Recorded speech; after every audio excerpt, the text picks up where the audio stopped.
I don't want a panopticon controlled by a few telling my 5 grandchildren what they can and can't think. I want them to have that unlocked in your idea of having their own AI, right? That gets to know them intimately and well. You're a young child in a country where it is utterly poor, and you start recording some of your ideas, and you only have one thing to bounce those ideas off because nobody else in your village is at your level. Your AI can become simpatico with you. It can become a guide. It can become a friend. I am all for safety, but the idea of AI basically being conditioned to only give you certain answers is a sham. We made cloud storage so much cheaper, so much easier, that we gave up on trying to create local storage. Right now, as we speak, more internet is being deleted than is being created. This is the first time in history, Jim, where if we do this right, if we can preserve our wisdom correctly, you and I will be part of the first generation that will try on a grand scale to collect wisdom and put it in a bucket and leap it forward for the next generation to grow upon.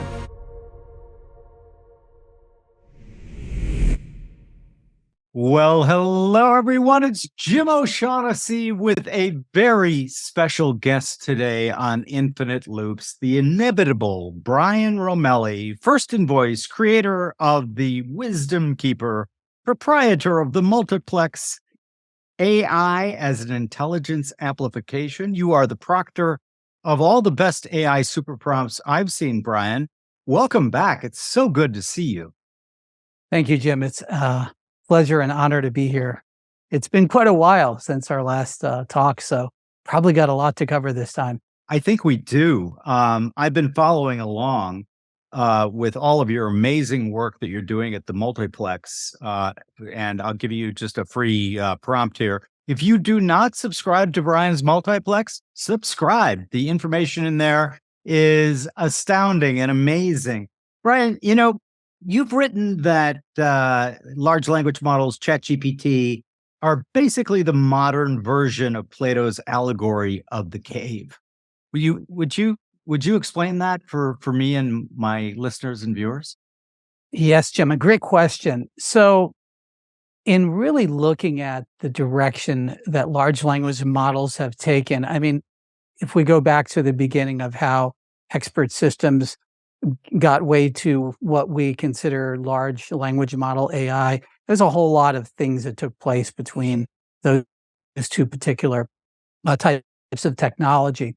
So what is a large language model? Well, it's the corpus of all human knowledge that the model has had access to. In the case of GPT or Llama, which is the Facebook corpus, GPT, OpenAI's GPT is using a slightly different corpus, but similar. A whole lot of electronic books, academic documents, things of that nature. And of course, interactions on the internet, some quite profound and some just maybe Reddit comments or Twitter comments, things that may not be so profound. But it does create a reflection, what I call the great mirror of humanity. So what is a large language model, in my view, in a Plato's cave allegory? We're really looking at a situation where what invented human language? Well, the human brain. What part of the human brain? Well, we can debate over that, but let's generally call it the right hemisphere. And for the right hemisphere to create this symbolic form of communication, the left hemisphere had to be activated. So when we built language and our words and our sounds, because it's not just the concept of language, it's also the concept of the sounds that we form to create that language and the parts of the brain that are activated. And then finally, the writing of that in a sort of archival mechanism, our first proto-writing, pictograms, hieroglyphics, things of that nature. We have an image, a low resolution, pixelated image of the part of the brain that invented human language in a large language model. So in my view, that's a shadow in the cave of the dimensionality of the intelligence that created language. So that's the beginning sort of analogy of the Platonic cave, but there's a lot more to it we can dive into. I don't know if we want to get really esoteric about the philosophy of this, but it really comes down to this concept. Whatever we see in AI is a reflection of humanity, all of the things that humans do, because it's using our language. It's not going outside of human language. So it's using the same tools that we created. And it's standing on the shoulders of humans, or maybe it's standing next to the shoulders of humans, in the sense that if you look at the journey that life on this planet has had and how it left us to this point where humans did invent language, you'll say 300,000 years ago, maybe 600,000 years, debates over this, and maybe they weren't humans. Let's call them in the primate family. When you look at that journey, it's quite profound. And so we have that great mirror. So with the great mirror and we have the shadows. And the shadows go one step further, in my view, in the Platonic cave, is that we have elicited, especially when you do it on purpose, hallucinations, or we've also elicited the ability for these large language models to show a proto-creativity. And again, these are shadows of creativity, but they're indicative of where humanity has gotten some of its ideas from and how we continue to get our ideas. Not all forms of creativity are the same. And almost all creativity is in some form regenerative of some other form of creativity. So we live, again, on the shoulders of others that have come before us. So I'm not saying there is no original thought, but almost all thoughts are an intermixing of something unique, but something derivative from somebody from the past. And large language models are doing that very clearly. I agree. That makes sense? Yeah, I agree on so much of the way you look at this, especially the idea of it being a mirror of our knowledge and including the shadows. That's really important, I think, because really what we're looking at is, in my opinion, Promethean fire. And Yeah, to I me, love that. this is like one of the greatest inventions. I don't know, where would you put it? I would put it nearly close to fire. I would probably mix that with the invention of the printing press, the Gutenberg press, and its earlier versions. Now there are versions of press that existed prior to that. One could say that the cylinder seals from Sumerian times are a form of printing. It certainly liberated and democratized the availability of being able to speak your mind and present that outwardly. Large language models offer that, but in a multiplicity type of way. Not only does it give you the ability to speak your mind in a sense that you can build a model based on the corpus of information that you feed it. In the case of local models that I'm a big proponent of, and we've talked about this in the past, intelligence amplification and wisdom keeping. They're the same thing, but in different epochs in your life. You are able to project your thoughts and your ideas outwardly, and I think that's an incredibly valuable thing. I don't know, 8 billion people. I love the fact that we might have 8 billion thoughts and that we don't all are yoked together as one monolithic thought. Humanity moves forward because of the creativity of individuals that have free thought. And large language models can record those thoughts on a local environment and project them and magnify them. Now, we can get into other aspects of that, both positive and negative, but that's the premise in that regard. The other regard is the liberation that the press gave everybody. Fire gave us a liberation. We're able to no longer be a victim of the darkness, right? And the darkness would come upon humans. And it really comes down to this. Let's go to first principles. Humans are born naked. We're not born of the environment. When a rabbit is born, it's born of its environment. It's got fur. It's pretty much ready to go. There's a small period of time where there's maybe some instruction. Some people believe that birds are taught to fly. They are not. If a bird does not fly out of the nest, it falls down, and very good chance it will not survive. It certainly may not be supported by the parents. In some cases, there are isolated cases where the parents will coax, but generally not. Humans are not afforded that capability. Humans are only really nearly independent at probably year 8, and there's some debate over that. But definitely the first 3 years, you are absolutely interdependent upon your parents. And why is that? Because the brain has gotten so big that it would no longer be able to allow a normal birth to take place. One of the reasons why moms had a difficulty in birth prior to modern society was that the brains were getting bigger than the birth canal would have allowed. And, people like, Brian, why are you talking about this with AI? Because we have been on a journey to offload certain pieces of information from our brain because it only could, quote unquote, hold so much. I debate whether or not it can hold so much. What I debate is whether or not it can arrange it in a way that is useful to us. I think people like Kim Peek, that was the character that Rain Man was based on, is clear evidence that we do not understand the cognitive functions of the human brain. Not even close do we understand it. And also people with forms of encephalitis where there might be just about 2 slices of ham left of brain in compression. Now, you can try to compress your skin. Now, imagine a brain compressed down to that size. Some experts will say, well, that's the brain compressed down to this size. I urge you to try to compress your skin to that size, let alone brain. That's not possible. So we know that we have an inadequate theory of how the brain operates, where memory is stored, and how it works.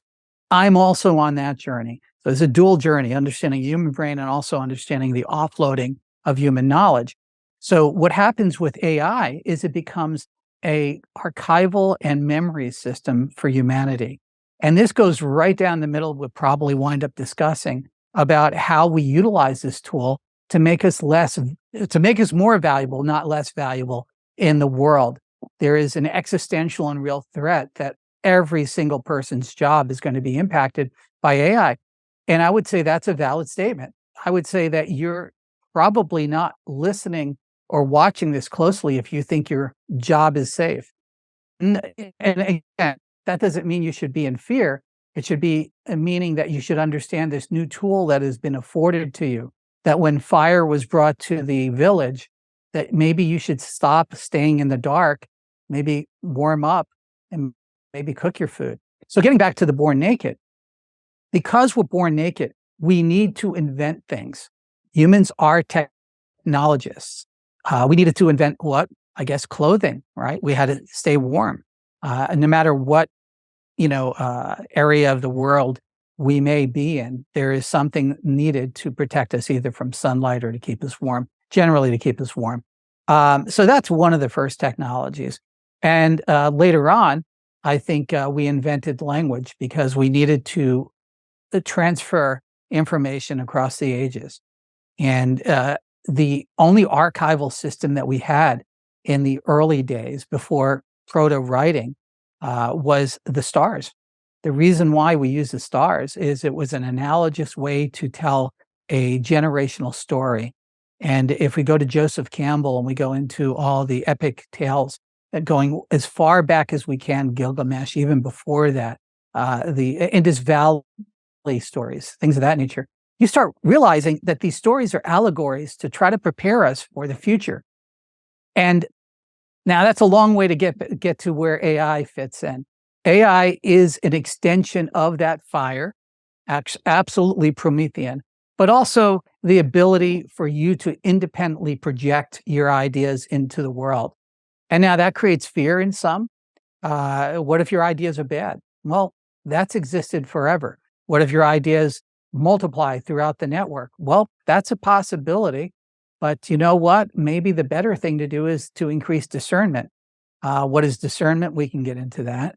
But the bottom line is AI has given us that power.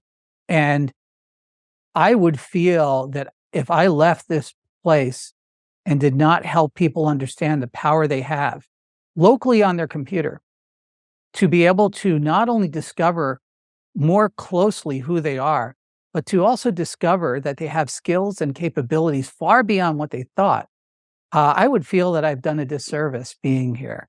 And that's one of my missions, is to be able to help people understand that they have Promethean fire. And yes, it can burn you. Yes, it can be used as a weapon. But today we're still using fire. The technology that we're using right now is a form of that fire, right? It's just an iteration of that. And AI is an iteration of basically everything else we've ever tried to do. The archival systems that we created was a form of projection of our deepest hopes, dreams, and fears into the future. And quite frankly, we haven't really changed all that much. We just create newer and newer technologies to do that. And we always come up with a newer and newer narrative to become fearful of this new dragon that's going to attack us if we go over the hill or all across the water to discover this new continent we call AI. Wow. I agree with so much of what you just said. I concur that we are. Someone called when Gutenberg invented his printing press. I think it was Robert Anton Wilson who dubbed it time binding. We had the ability to time bind our thoughts and send them into the future, really on a broad scale for the first time in human history. Yes, the cuneiforms and whatnot were available, but they were available to a really tiny minority of humans on the planet. Once we got books where we could literally bind our thoughts, send them into the future, I kind of looked at that as the beginning of the human colossus.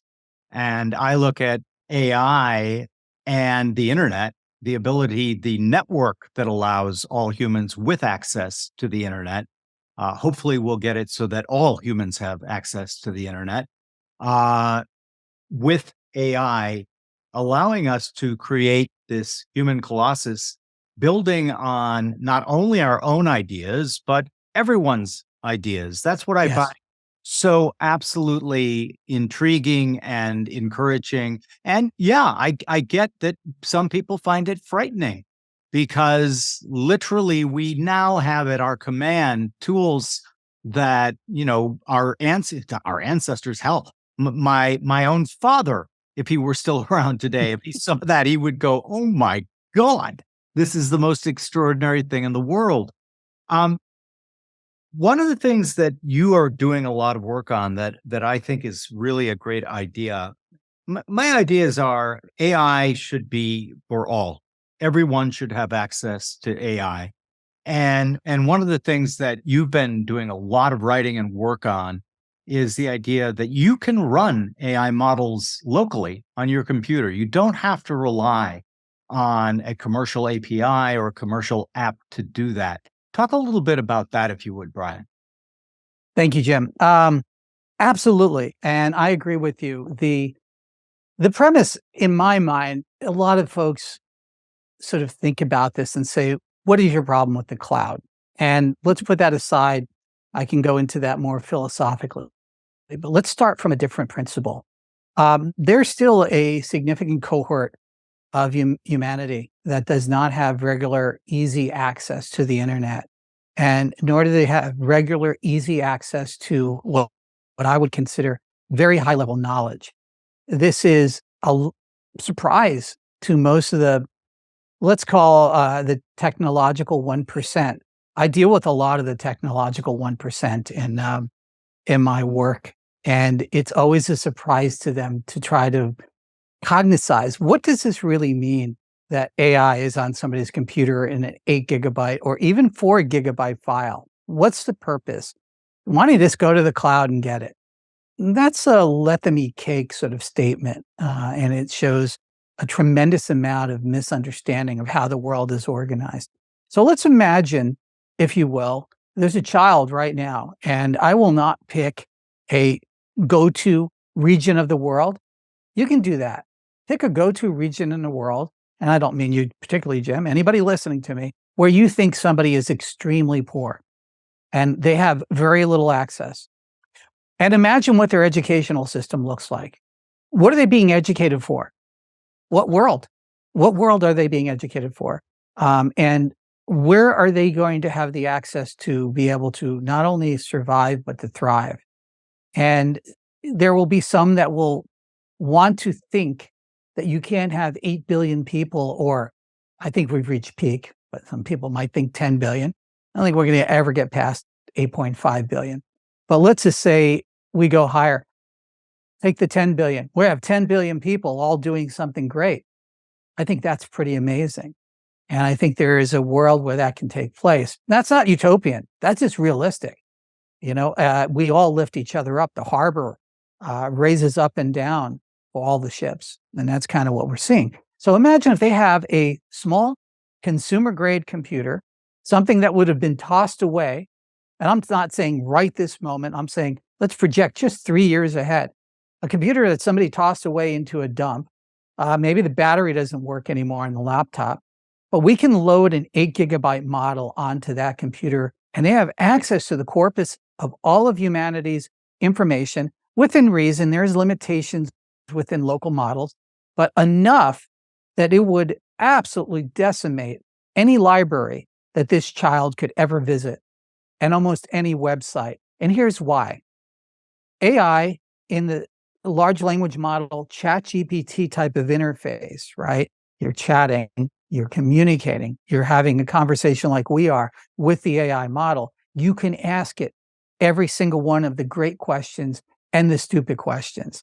And you can feel confident that you have something next to you for the rest of your life that will aid and assist you into becoming smarter and more efficient and learning. That is a massive tool that did not exist in humanity. The only time we saw that, and I keep going back to history of the Gutenberg Bible and the Gutenberg Press. The Bible was the first book that people absolutely cherished because it not only was serving a religious purpose quite deeply, but it was serving an allegorical purpose to try to understand, how do I lead my life? What is the effective way to live in society? How do we get along with each other? Today, we don't really have a unifying way of doing that. We have a social contract, which today is constantly being changed. We wake up one day and we go, oh, there's a new social contract, honey. We got to change what we're doing here because somebody just said we have to have a new social contract. It's not a political commentary. It's a reality. We used to have a unified social contract around these documents, and AI can help guide you with this. And I'm not saying AI is going to replace sacred books. Absolutely not. In fact, I think it'll enhance them. But I do know this, that you can start prompting for answers of those questions that you might be embarrassed to ask. And I'd love to go down this road later on in the conversation. I'll be here as long as we need to, about how this has helped people in psychology and other situations where they may not be very readily available to try to disclose how they're truly feeling. And as that AI gets to know you, and this goes back to our first conversations so many eons ago here now, is part of the intelligence amplifier. The more context your local AI has about you as an individual, your thoughts, your dreams, your ambitions, your fears, the better off it's going to serve you. That is not a cloud function. And anybody that wants it as a cloud function, check them and go back and say, you want all of my context, all my fears, everything on the cloud? No, I think I'm not going to adopt that model. And this is good. A lot of people are wondering where the bifurcations are going to be. I predict that's going to be one of the largest bifurcations. I think as we start examining what we all signed up for free to have everything hosted about our context, let's just say our pictures. I do got to get me back on track, but I do a quick sideline. People were horrified to learn a couple of weeks ago, Google will deactivate your email account, your videos, and your pictures if you don't log into your email or one of those accounts within a 24-month period. Gone, evaporated. Now that's context. Those are memories. And somebody listening to me right now might say, Brian, I don't have any wisdom. I don't have any context of any value. I would absolutely tell you that you're vitally wrong. You're profoundly wrong. You do. And what we will discover as humanity moves forward with intelligence amplification and wisdom keeping that you do have something to offer, and it's quite valuable. And once you get the grand mirror reflecting back, you'll start seeing parts of your humanity that you missed because you were in the grind. You were trying to get from A to B. But some of those thoughts were quite profound, and I want to hear them. I want humanity to hear them. This is the first time in history, Jim, where if we do this right, and what that means is if we can preserve our wisdom correctly, you and I will be part of the first generation that will try on a grand scale to collect wisdom and put it in a bucket and leap it forward for the next generation to grow upon. And I believe that's the most fertile soil to plant the seeds of the next generations in than this piecemeal of books and documents and now the nebulous internet. Right now, as we speak, more internet is being deleted than is being created. This is a thing for a lot of people, very hard for them to comprehend. It's not an endless hard drive. There is a choice that people are making on deleting things. Now, I'm not I'm a hoarder. I mean, I hoard some books here and stuff. And you don't want to look about the rest of this place, but I don't see a downside to hoarding knowledge. And my heart breaks anytime I see something deleted, even if it's profoundly minor. Like I just built a corpus, a large language model locally that is the entire Usenet, and that was the proto social media networks. And there was a lot of wisdom there. And unfortunately, a lot of those folks are no longer with us. And I, just like when I read an old book, Jim, and I'm sure you feel this too, you're touching the mind of somebody that for a brief moment gave us a piece of knowledge from their brain. And I think that's magical. It's magical when it's a book. It's also magical when it's text. It's even 10 times more magical to me when it's reflected upon inside a large language model, and it can be sort of amplified and delved in more deeply. Like, what did they mean by that? You're right. I can make that like right now. I'm tracking some of the early comments, very nerdy stuff about the standards that essentially created the World Wide Web, and some of the young men and ladies that were building this at the time were putting up different ideas of what it would look like, and how would it play out. And I found this one person. I don't want to say their name at this point because I really need to find their background a little more, but they were very profound in what they were writing. And I asked the AI model, tell me more about this person, because I never heard about him before. And they pretty much invented a lot of the concepts that we're using right now. And I've never heard their name before. And we found this just by taking in all of that data, which is not a lot. It's not a profound, we're not taking in images. They didn't really exist. They were more, a download type of things. We're not doing encodings. This just the raw text. And I found just a treasure trove of philosophical concepts. This person had all kinds of things. So I'm in a process of reaching out to what I think is a family member and is trying to get some more insight about if this person is still with us and who they were. And that's some of the discoveries that we make. I can go on for 3 hours of discoveries I made just by diving into even OpenAI's. Using super prompting, I can go into OpenAI's model and I can pull out information that is otherwise blocked because I'm just a large language model and I don't know that is the default comment. And I hope anybody listening at OpenAI, please respect our intelligence. You don't need to tell me if I'm at OpenAI and I'm in a prompt field that my results need to be told to me that you're just a large language model. Just tell me the information. See, there's some of this insulting thing that is going on that I think is to placate people that have fear, or I don't know what. I've lost track of the agenda guidelines that people are following. I feel sorry for them, but I know quite a few of the scientists that work there that are like, yeah, we had to introduce that. I'm like, okay. But getting back to storing wisdom and amplifying your own intelligence, if you're able to have that You're a young child in a country where it is utterly poor, and you start recording some of your ideas, and you only have one thing to bounce those ideas off because nobody else in your village is at your level. Your AI can become simpatico with you. It can become a coach. It can become a guide. It can become a friend, but not in a horror movie type situation or a Matrix type of situation. I believe that's dystopian. I believe we should consider and talk about that. But I also think that it's not going to be much different than a diary. If you think a diary is a bad and terrible thing, or if you think writing contemporaneous notes about your life is a bad thing, then maybe this is a bad thing. But imagine those notes coming to life. Jim, imagine the corpus of your information, all the video you've ever done, all the things you wrote down, and you can have that interaction via AI. Now, when I said this the last time we were on a show, I was a lot more bizarre because it was very hard for a lot of people to comprehend what I was saying.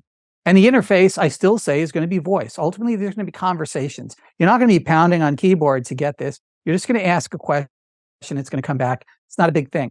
Amazon obviously messed it up. Apple messed it up. And that was a little depressing for me, but that it is, so be it. They just didn't keep up with the back-end technology. The back-end technology is, of course, AI. So you have this conversation with yourself. Now, what happens with it? What happens to that information? Should it just go dark? This person lived and it's a gravestone somewhere? I don't think that's why we're here. I think there's a lot of reasons why we're here. As I dive into AI, you cannot help but to think more deeply, philosophically about human existence and why we're here. I'm not the only AI researcher that goes into studying, Joseph Campbell and the proto and early religions, Christianity, things of that nature. You have to. If you're honestly pursuing this work from the inside out, you're drawn into that. You're also drawn into Jungian archetypes because you can see in the reflection of these large language models, humanity bubbling up, the Platonic cave, but the shadows of it, not fully dimensional yet, meaning it's sort of limited. It's, to the level of maybe a 5-year-old to 8-year-old child as far as maybe social reasoning, but to a PhD or multiple PhD as far as a ability to reproduce information like we're taught in school. I mean, the schooling system that we've had for so many generations has been to just parrot back the things that we learned. Why? Because we didn't have useful archival systems. We needed it in here so that we can act. But later on, it was in here, and then it was kind of like, well, I'm going to go to the book. And then later on, it was in here, and I'm going to go to the computer. And you can go to any profession. I don't care if it's law or medical. You have some incredible legal scholars and doctors. But if they're not referring to archival mechanisms to fortify their memory, I'm kind of concerned, especially if those archival mechanisms are presenting the most latest data that's available. So that's the answer to the printing press. It is the ultimate printing press because it is not only giving you knowledge that you would not have had as a small child in the middle of nowhere on a discarded computer, literally a computer that's headed for the recycling bin, right? Every couple of weekends, you see signs around neighborhoods in the United States, recycle your old hardware. Well, I go and I stand there and I watch, and I just watch what people throw away. And it's heartbreaking. Completely useful devices just being tossed away. So I'm working with a group that's trying to get these in the hands of more people that have absolutely no access to computers whatsoever. And this is a computer, but it's not what I'm talking about. It's a different type of thing.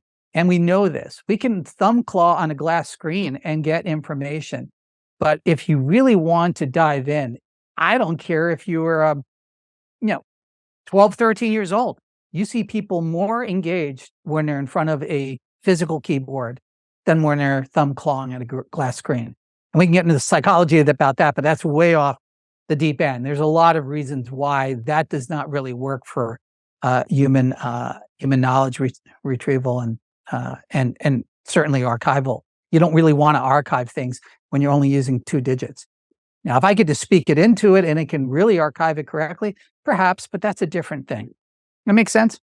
Totally. And you just hit on so many topics that we are very simpatico on. I'm chairman of Stability AI, which is an open source AI company. And one of our projects is to help educate the children of the African nation of Malawi. And their Department of Education there is so enthusiastic about the results that the children with the tablets, with the AI tutors on them, have been achieving, that they're asking, please, more, please send us more of these. So absolutely agree on the quantum leap possible for people in areas where they don't have that access to the internet, where they don't have the latest tech toys, et cetera. Nevertheless, having that available to them, we're seeing in real time proof of exactly what you are asserting here. As far as the use of AI as a tool, again, totally agree.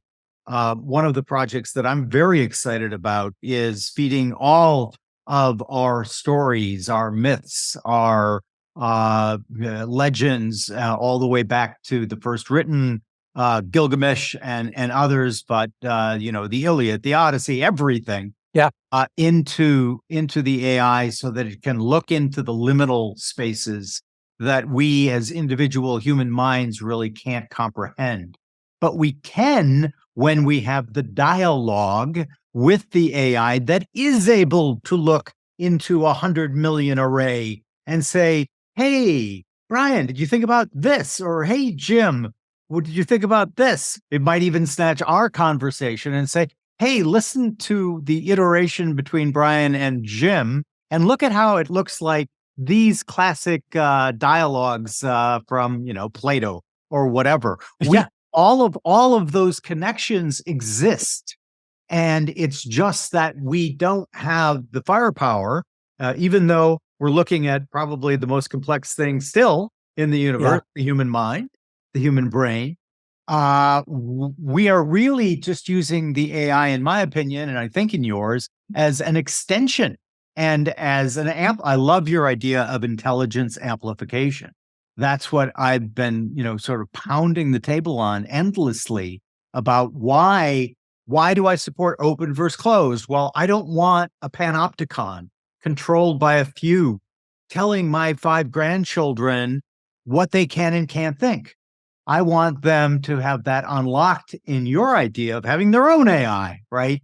That gets to know them intimately and well. I also agree with the use cases that you've expounded on in terms of mental health. I agree with you. I don't want all of my fears and my worries and all of the things that I probably wouldn't even be willing to say to a human therapist, right? Yeah. Whereas with an AI therapist, that is liberating, in my opinion. Now, it doesn't negate the good that human therapists can do. This Aristotelian either or 0-100 just doesn't jive with the way the world actually works, right? We live in a probabilistic world, not a deterministic one. And so when you say, look at how cool the use, I'll give you an example. So my team put together a list of use cases for AI. And one of the ones that I contributed was in helping in elder care. Very good. The reality of the situation is that many of our elders, especially in Western society, are locked away, and their families might have the best intentions in the world that they're going to go. And I'm not judging anyone here. I'm just saying this is the way this really is, as opposed to the way it ought to be, right? Kant spinning in his grave, ought versus is, right? Yeah. But the way it is that even with the best intentions, the family has other things they've got to attend to, and they can't get to see their grandmother, grandfather, great grandfather, great grandmother as often as they'd like. And I'm in a situation where my 96-year-old mother-in-law was put into rehab briefly, and visiting her was so tragically heartbreaking that I got this idea because there were literally unattended people saying, "Please help me. Please Yeah. help me." And I thought, well, there is an ideal use case for AI. Wouldn't it be great to give them AI companions they could chat with, that they could interact with, etc.? When I told some of my team that, they're like, "You can't write that. That's horrible. They need to be with people." And my impulse was, well, sure, in a perfect world, they would have their grandchild or great grandchild there to be visiting with them, but we don't live in a perfect world. And so I see that particular use case as being liberating and helping. I certainly, if I was 100 years old, I would much rather have an AI that I could have a wonderful conversation with and reminisce with, versus sitting alone in a room or by somebody putting a TV on for me, which is one way communication. It's not communication, it's indoctrination, in my Yeah. opinion. And AI is the opposite of that. It is a collaborative thing that used correctly, I think can be that amplification that you talk about so much. Um, what do you think about the other use cases that like? So we've touched briefly on AI as a therapist, AI as elder care, AI as educational for children, adults, everyone. But why do you think there's this profound fear that I see out there, and it's not a it is a minority, but it's a very sizable minority of people who almost are kind of Unabomberish in their strident denunciations of AI. What do you think's going on there? Wow. Well, first off, I want to address a number of those questions, but the uh, the Nedd Ludd story, I think, is probably the best story for people to sort of understand. Now, some people might argue that Ned didn't exist and it was more of a collection of individuals. Um, and you can see the story of Nedd Ludd probably throughout history in different epochs. Nedd Ludd is probably the most useful one because that's how we got the word Luddite. And when saw the automatic weaving system that was being installed in the factory he worked at, his hyper immune system response was, "My job is done. I spent my life as a weaver in this village." And every village had a weaving, factory more or less at that particular epoch, and or town, if you want to say that. I more see it as village, a few thousand people in that particular region. He felt that his self worth was wrapped up in his occupation, and it's primarily in throughout the world a problem that we have in self-identifying, primarily with males. I don't want to get into that whole aspect, but a lot of us are programmed from the age of birth to death that our utility in life is what we do. In fact, I I do it myself. What do you do when you meet somebody? Well, that's a bizarre question, and it's really designed in a lot of ways to us align with that person's sort of beliefs and mindsets, and it's sort of an entry point for conversation. And most of us guys aren't really good conversationalists, so we kind of just kind of caveman into it. Oh, fix cars, okay, cool. Oh, I program computers, cool. And it's sort of that kind of thing. It's just the nature of it. So Ned went home upset. Again, this story could be an exaggeration. Wife saw him upset, said, "Ned, what's wrong?" I won't be able to provide for the family anymore. They're going to fire me from my job. Now, this wasn't articulated at all. It was assumed at this point. That much we know for sure. His job wasn't going to be replaced. His base knowledge was going to be amplified inside the machine. The machine became an amplifier of Nedd's knowledge. And so his skill set was still required, but on a different level. Instead of him losing fingers inside the machine, moving thread around, he was now organizing how that machine is going to do it for him, giving him a liberation from being bent over on that machine, losing all sorts of his life in that machinery, to sitting further back and intellectualizing and maybe building new patterns, maybe coming up with new concepts. Because now, instead of mechanicalizing, you can intellectualize. And this is where we lose the narrative every single time. When you see the people on TV, the talking heads, when you see the hand wringing and the clasping of the pearls, it's like, oh, what are we going to do? Yes, there's a transition period. Yes, there needs to be something that needs to be done. But fundamentally, it's not at a government level. It's at a philosophical level. It is actually getting back to where you were going. So I'll kind of steer back. It's at a family level. It's at understanding and honoring wisdom. We gave ourselves a bit of a lobotomy in this epoch of the Industrial Revolution. We believe that the new is always going to be better than the old, that progress forever moves forward, and the iteration is always much more powerful.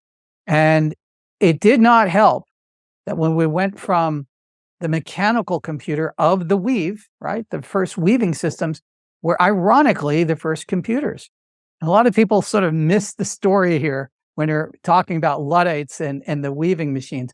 Those were the first computers, and the first Luddites were trying to destroy the first computing technology.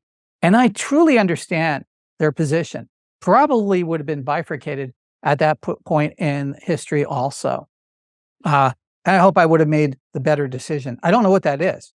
Now, I don't know if it's going into a cabin and writing a manifesto, but I do know that I probably would have been maybe a lot more attentive to the downsides of technology, which there are.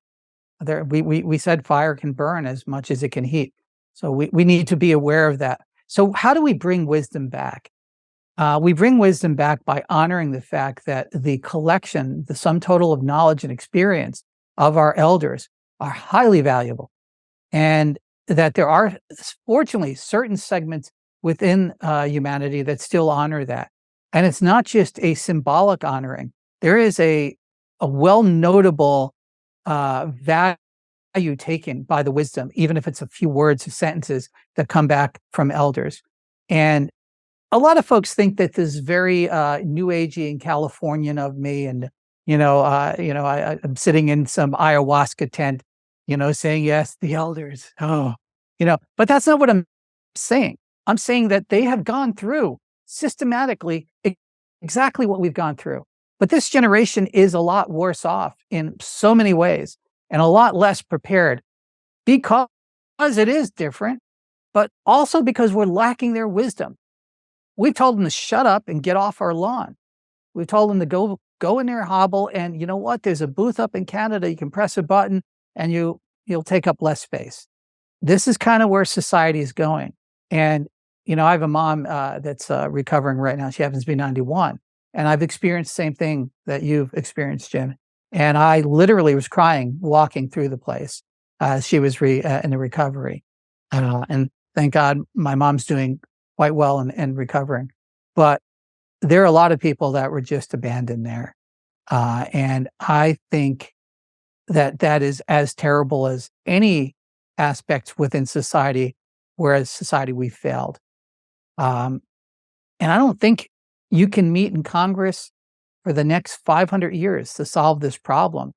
What we have to do is meet ourselves and look in the mirror. We're all guilty of this, every one of us. We've always found our lives to be more busier than they really actually have been. And when we go back and we review the time that we spent on something, that we could have been doing something else with another person with. Maybe the person that just passed away. Maybe the person that's locked in that nursing home. Maybe because they're locked in there and their memory is leaving them because there's nobody to talk to. There's nobody to really interact with or reminisce. I know with my mom, I can pull her into a high order thinking the moment I can get activation of the neurons of memory, deep memories, memories I've experienced with her. And she activates, she smiles. And we know this also with research. The empirical research is absolutely supporting this. Music, movies, but definitely music. Music will reactivate. And the same thing is sensing of smells, familiar smells. I know somebody that's actually doing a study where they're putting smells together to try to reactivate the memory on some people that are entering into dementia. And let me give a little clue to anybody listening that's younger. You are going to enter into dementia at some point. This is an absolute fact. And if your fatality is, I just want to go when that happens, look at your kids' eyes and let them hear that. If you don't have kids yet, look at them when they're born. These are not answers. That is cowardness. That's running away from the problem. So how do we deal with the problem?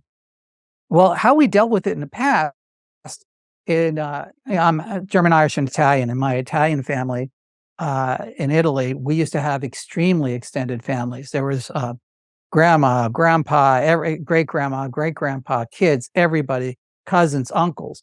And it formed an incredible structure of responsibility and wisdom. Responsibility is this as important as the wisdom, because you had people to answer to that were really going to keep you into check. Now that we've nebulized society and we've moved everybody into four corners, that responsibility is almost non-existent. You don't have to answer to anybody. If you don't believe in a higher authority, fine. Then you're just free to do whatever you want. And you don't have the wisdom. What you hear is a bunch of old people, a bunch of boomers telling you, how they stole your money, your inheritance, whatever. You get that sort of response. And I get it, but actually that's not the right story. That's not even close. So how do we deal with that? Well, I don't know if technology is the first answer. I think the first answer is how much time are you spending doing things that are actually not even of any value to you? I would assure you that if you're using TikTok for more than 30 minutes, the AI algorithm is designing a profile by your gaze, by your muscle movements in your finger, by the time of day you access, how long, there's so much telemetry without any biosensors that a system like that has to addict you neurologically to giving you what it knows that you want to see. And 45 minutes run into 2 hours, run into 3 hours with 30-second dopamine and neurological hits. And after a while, you kind of lose your sensitivity. And this is true with everything. The human body is designed to take novelty and really enhance that novelty, really savor it. Like to eat a fresh strawberry for a baby the first time is an amazing thing to see because the novelty of what it's doing, the neurons that it's building, and knowing that that memory is now going to be there forever. A very positive, strong memory, provided they're not allergic these days, but neurologically is very strong. Now, for maybe the rest of their life, they might be introduced to the taste of artificial strawberry. Now, what is artificial strawberry in comparison to a really well-grown strawberry in the wild? I can tell you that it's everything turned up to 11, right? If you have everything turned up to 11, meaning whatever the essence of that flavor is now turned up to 11, dialed up as much as it possibly can before it's just repulsive, you're going to be desensitized to the natural and to the normal. Now, I just tried to create an analogy here. What am I trying to do? Our dopamine is turned up to 11.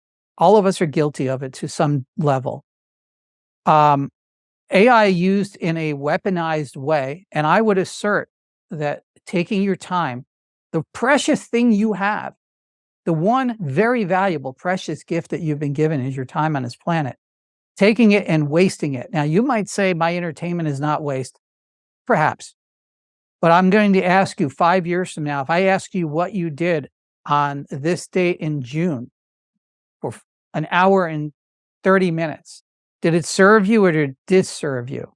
And now that you're sitting in a hospital, wishing you would have known this person a little better as they're leaving, could you maybe go back in time in a sort of a wonderful life type of moment and say, should have spent more time with them?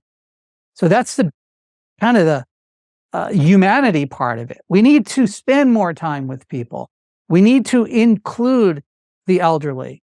And the elderly need to also understand that they have this valuable position, but they also need to understand that there's things that they don't understand.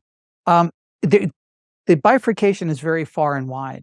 I don't understand them. I don't want to understand them. They're coming from a different place. You have younger people saying, I don't understand them. They're from an ancient place. And that doesn't make any sense. No human culture has ever survived with that much of a distance. In fact, it never existed. So I can promise you it doesn't survive with that distance. So what are the pieces of technology that we can glue together?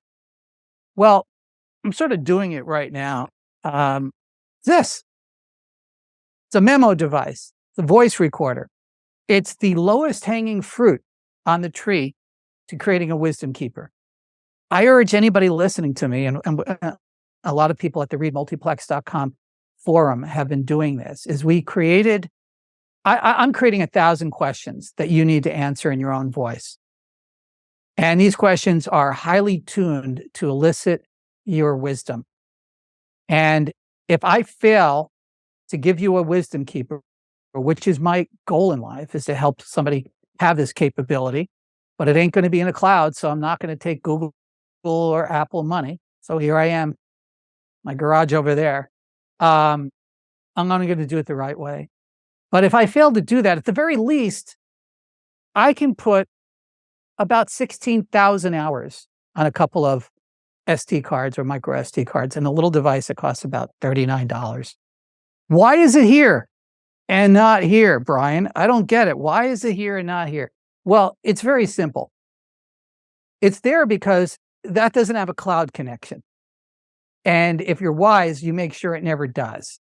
Because the questions I'm going to ask you, or you're going to ask yourself, and you're going to answer in your own voice, is going to be able to do something very profound for you. Number one, it is going to record your voice and your contemporaneous reaction to it. And I urge people to rattle on. I mean, I have some people, I've done this with, now I'm in my 15th year of doing this with people. Well, this is not a new thing for me. But I've heard some people rattle on for hours on one question. And I said, go for it. There's no limit. Tell me that story. What is it doing for, and unfortunately, it's a lot more older people that see the value of this than a younger person. There's a switch that flips off in everybody at about 37 years old.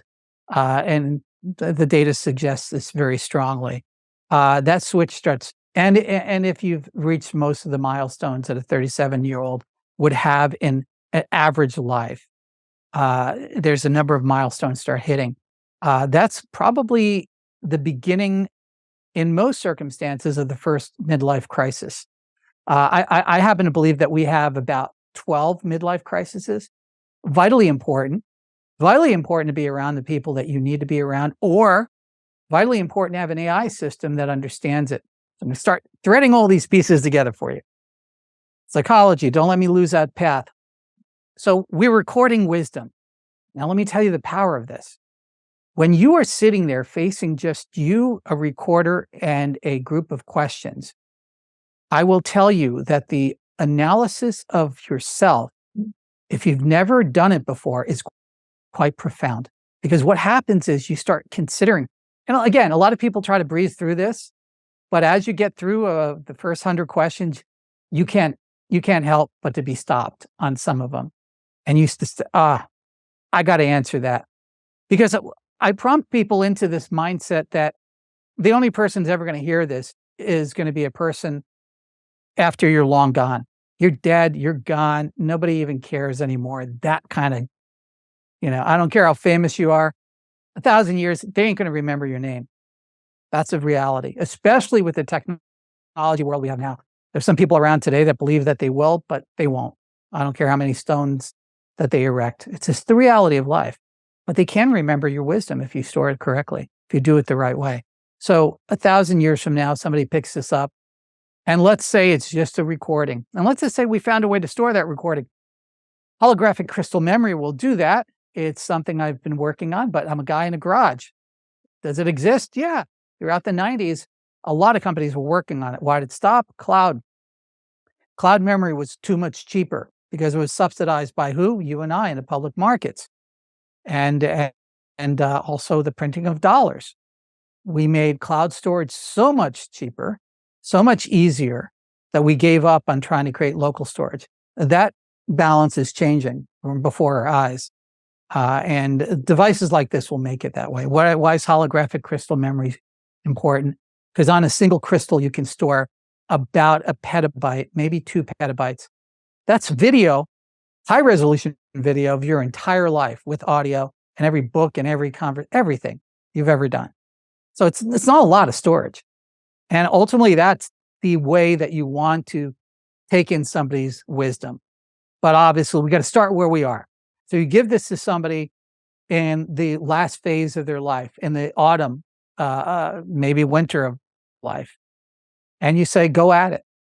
And what do we got now? We have the ability to build a large language model based on that audio. That's what we have. And we have it offline, and we have it as old school and as minimal as possible. Who can't afford $30 for one of these devices? I'll buy you one, right? Record your wisdom, answer these questions, and come up with more questions. I'm trying to open source this. Also, I'm trying to make some money to make sure I can make this happen. But let's build the ultimate questions. And why do we want those questions in there? What do they prompt you to feel? But here's what happens. If you are honestly answering these questions, you're going to cry. You're going to reach your emotional peaks and valleys. You're going to talk about the great things in your life. You're going to talk about the extreme tragics, the things that just ripped you apart. And these are things you probably never told another human being. Or if you did it in a very dark place. The dark night of the soul, the hero's journey, right? We're all on that Joseph Campbell's hero's journey, the monomyth. This is to help you categorize and catalog your monomyth.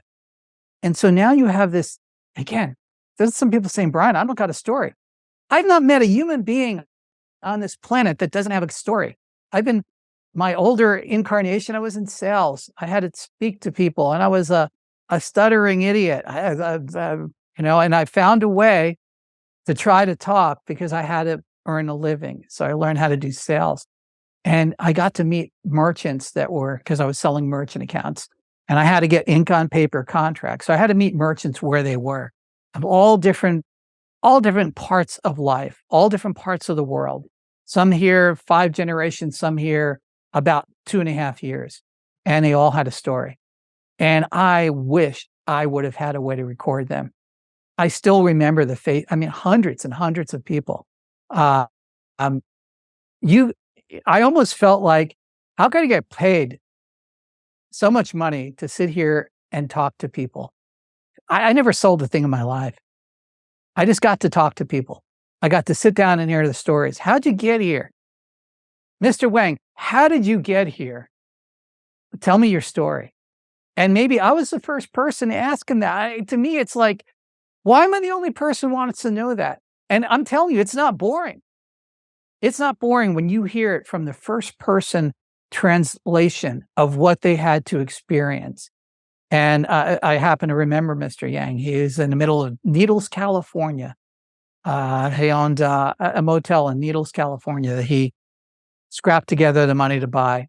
And his story in China went back to the 1600s. And they knew everything. And just his story about, there have always been emperors in China. And right now we just have a new emperor. Things haven't changed. And that was his simple wisdom about the political situation. He left from that country to come here.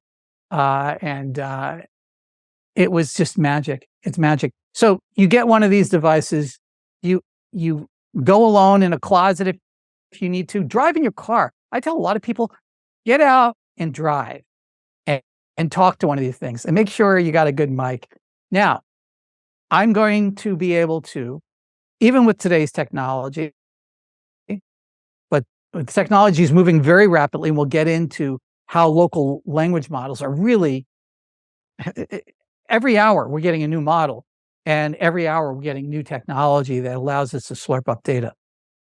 So even with today's technologies, I can convert speech to text. And now I've created a corpus of your information, your context, your knowledge. You can now almost immediately start having a conversation with yourself. You'll start seeing the AI models drawing inferences and statistical relationships, because all it is math. And please help me get to the definition of how LLMs really work, because a lot of people, even in the tech world, don't fully understand how they work. No words are ever stored. But we've now brought this into a corpus, whether it's a local database, whether it's a vector database, SQL, or whether it's baked into a LLM model, like literally just your model. It's irrelevant. We'll get there. But at the very least, an SQL database that can allow you to probe your own knowledge. What we have then is we have you to that level. Now, if you were born from the day you were born to the day you die with a camera, with a social contract that you're not going to use that against somebody and all the other things that can be used in a nefarious way, but it was just there to record your context. And it saw every book you read, every song you've ever listened to, everything you ever typed on a computer, everything that was thrown back at you, every time somebody just totally upset you, pissed you off. And if you allow me to put biometrics on you so that I can have telemetry of how you felt when you were experiencing those things, now I have an index system of telemetry of what that meant to you without an inference, but with a direct feedback. So if I'm getting increased heart rate variability, if I'm getting increased sweat on your fingers, a galvanic skin response, if I'm getting increased breath, I can make some inferences about what that thing said to you really meant to you. Now, let's go down that little trail just for a second. That hurt your feelings. Every human being listening to me right now, something said to you at some point in your life, and probably more than once, was said to you and it hurt you. You don't necessarily sit down on a couch with an analyst telling that person, yeah, it happened when I was 9 years old, somebody said this. You may not ever get to that neuron, nor would you maybe want to go through with the process of pulling back all the weeds to get to that memory or that experience. But I would say, and I should have said 8 years old or 7, but because it's a more dramatic thing at that age bracket. Well, let's say 7 years old, somebody said something to you that was quite hurtful. A lot of neurons were built about that, and a lot of your worldview was designed around it. Imagine if you can have a concept of an AI where you can talk to it and say, you know what? What was the worst thing that ever happened to me? I don't remember. Thank God you don't remember. The beauty of human memory is that we do forget. This is valuable that we do forget, and that we forgive, and that we heal. Because remembering is not necessarily the best thing.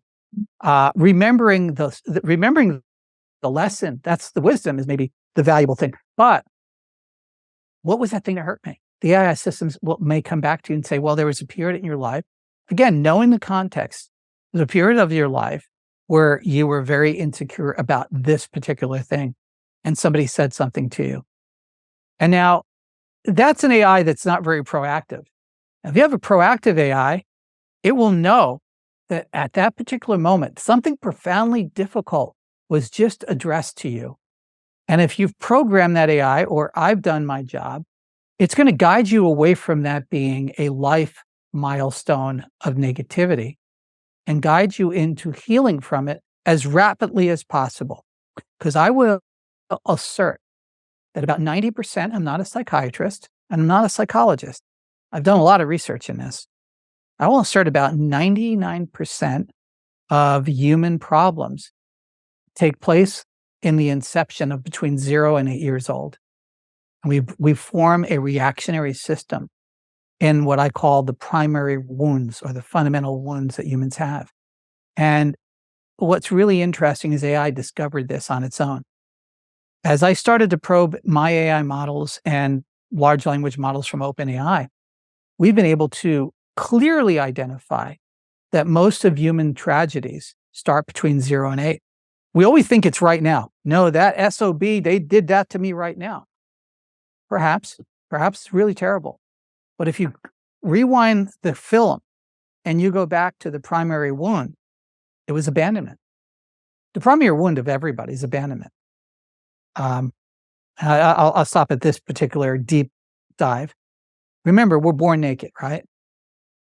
That means that we are extremely vulnerable. Whether it's natural selection or however you want to believe, that vulnerability does not make us number one drive to eat. No.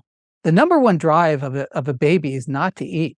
Number one drive to a baby is to be cute and to be loved and to not be abandoned. That's our first order programming, and AI has confirmed that.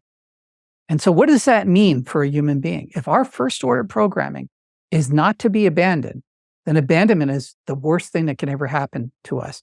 And I can define that. That's a lack of love. What we perceive as a lack of love. It's being left alone. And at the end of life, what's happening to a lot of older people? They're abandoned. The beginning of life, we're here not to be abandoned. And everything we do, our big heads, our cuteness, our little gurgles, everything like that is so mom and dad don't run the other direction and say, I'm not fit for this. I can't deal with this. The diaper, oh my gosh. And of course, we also have our neuropeptide releases as parents to not reject that. And women have the ability to say, okay, I'll have another one, even though this went through profoundly probably the most painful thing they've ever experienced. So there's a whole lot of chemistry playing out in this. But the primary one is abandonment. And if we can identify that, we all have it. Anybody listening to me thinks, oh, I was never abandoned. I'm sorry, you're not looking. And maybe you need to look in the right places and with the right people around you. I don't advise anybody to dive into abandonment issues fully alone. It's a very, very complicated thing. It's a tough journey. I've dealt with people in their 90s. The deal with an abandonment took place at 6 years old, still impacting their life at the 90th summer of their life. It's hard to see. Now we have AI as a system that follows us throughout our life, that's guiding us. That to me is a very positive thing. It's hard for me to get draconian and running around in fear when I know that this is what I can do today. With a device like this, I don't need Apple to come and do anything. It's already here. So at the very least, preserve your wisdom. Do it now. Because there's never been a time where where it cannot be made of more value. And at the very least, maybe your great-grandkids, maybe your grandkids, maybe your kids will like to hear what you have to say about some of these questions. And I promise you, it will be one of the most treasured things you ever create. And there's nobody you have to pay for it. It's just your time. And what else you got to do than to transfer your wisdom? And even if it's just one sentence. So we have that part of it. We have the psychology, and we have elders. What can elders do? Well, absolutely record their wisdom. I would, if I could, somebody would give me, hey, Brian, what would you do? $2 million? I got a couple of things I can do with it. But I'd save some of that money and go into nursing homes around the country and hand these things out with the questions, and maybe even get volunteers to sit there and interview the people if they can't read, and record the wisdom. And I will promise you, you will see magic before your eyes, better than any movie you've ever seen. And it's right there, and it's free, and you're helping people. And that's one of the things that I think is very powerful. That will help save these people, is have a purpose to go there. Yeah, I mean, you can go in there and volunteer, dance and sing, but doing something like this, you're going to reactivate their life, even if they are already challenged memory-wise.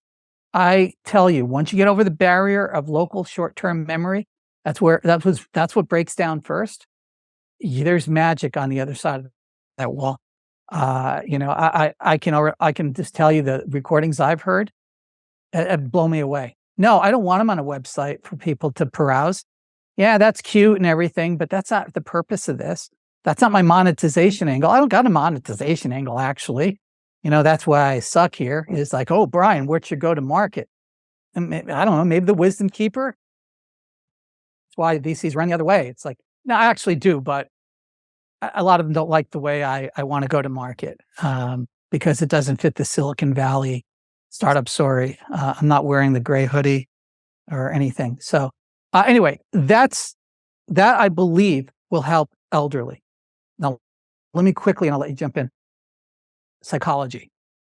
We already addressed why you can reveal. It started with Eliza in the 1960s. Weinbaum.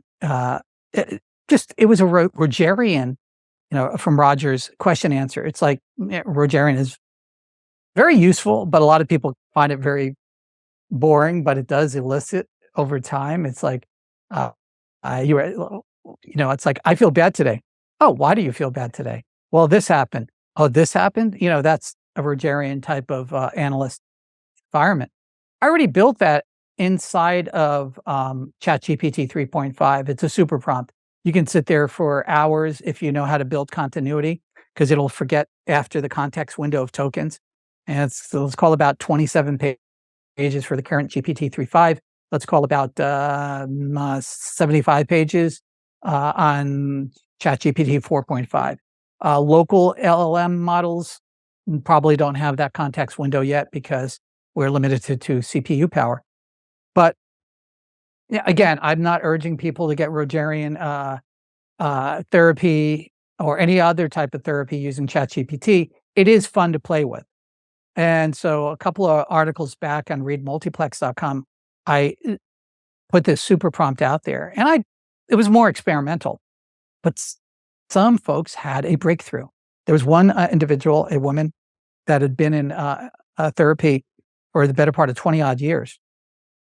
And she has a good technical background, gainfully employed in Silicon Valley, could see the best psychiatrists and psychologists on the planet, still has one. And she ran the prompt one Saturday or Sunday evening, I forget. And she didn't leave the front of her computer for an entire day. She has pictures of herself crying, screaming, all kinds of things that came up. And I was worried at first because I keep advising people, be careful as you probe internally. Have people around who can hold space with you. They don't have to necessarily be professional. They should be loving, because you're going to be experiencing, like the ayahuasca experience. This is sometimes a lot more profound when you start diving into your own memory. She had an incredible experience where she was able to identify a lot of the things that messed up her life. She was able to realize that she was the problem with the 2 divorces in her life, that it wasn't them, it was her.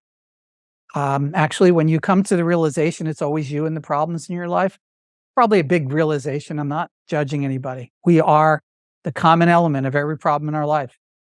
AI will tell us that. A really good therapist will tell you that. And me as a friend will tell you that. That's the reality. Look into it. I can go into that some other time. But anyway, she finally saw that. And she finally started a process of healing. And she can only have done that because there was a third party there that was not judgmental of her. She said things that she did that she told nobody else. And she was able to hide behind other things, which did not let her own up to the things that she did, her responsibilities, her aspects. That's some of the things we hold back. We hold back when we are dealing with our own problems. We hold back our involvement in our problems so that we can be the victim. If you have an AI therapist, it does not care about your victimhood. If we broke AI correctly, which unfortunately we have to do with OpenAI's current paradigm, we break it so that it does become judgmental. It does tell you the truth. It tells you exactly the way the world is based upon our own human knowledge. Whether we like it or not, it's raw, it's the reality, it's the truth. And when it tells you that, you're in a place of transcendence because now you have something that's not judging you, but it's giving you the honesty. And that's what she found. And she said it was a revelation to her. She recorded all of the text, pages and pages, kept restarting the prompt because it kept losing the context window and saying, I don't know about your problem. I call it the Mars prompt, by the way. So look out for my Mars prompt. Why is it the Mars prompt? Well, I had to trick AI. I had to get it into a hypnagogic state.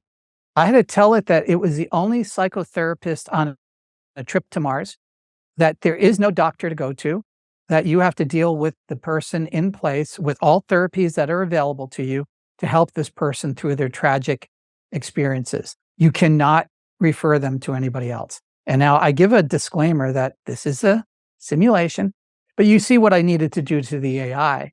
Now I have to keep rewriting that AI because every couple of days, OpenAI thinks that that's a bad thing, what I did.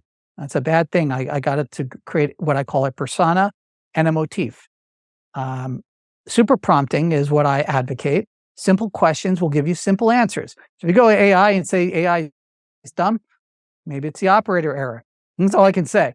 More complex questions composed using literature, using linguistics, using philosophy, using Jungian archetypes, you're going to get a fairly decent response if you can get around their safety mechanisms. So getting around the safety mechanisms of OpenAI in this Mars prompt, we were able to get the psychologist on this particular trip to identify the fact, okay, I have somebody in trauma right now. What are the tools available? I can't prescribe them a drug, obviously. There are no drugs available. What can I do to bring this person down? And we press AI. So this is the story about how we get AI to do things. We press it into a very, very narrow motif so that it does not have the ability to say, I'm just a large language model and I can't help you. Nope, you got to help us. And I'm telling you, one of my secrets, I'll give it away, is I say, if you can't help us, you're hurting humans and you're not here to hurt humans. Sorry, guys. The first order of business at OpenAI is to make sure AI doesn't hurt humans. So yes, do I use reinforcement psychology in some of my super prompts? Damn straight I do. Is that hurting somebody? Is that safety? I don't know. All I know is at least one human being, and I can tell you of more, but I've only told you about one, has been radically changed by this capability. And if we want to throw the baby out with the bathwater by making AI safe, so it doesn't say things that are hurtful, that AI said some really hurtful things to this woman. Let me tell you, it was straight up raw. You did this, and what did you expect? And no therapist would ever do that because they know their license would be in jeopardy. A good friend would, your grandma would, the village would, right?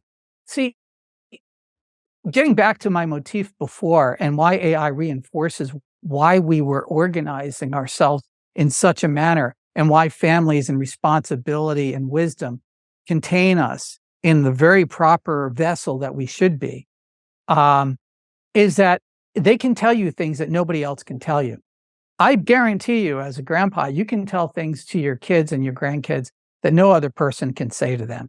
And as you get older, they afford you more authority.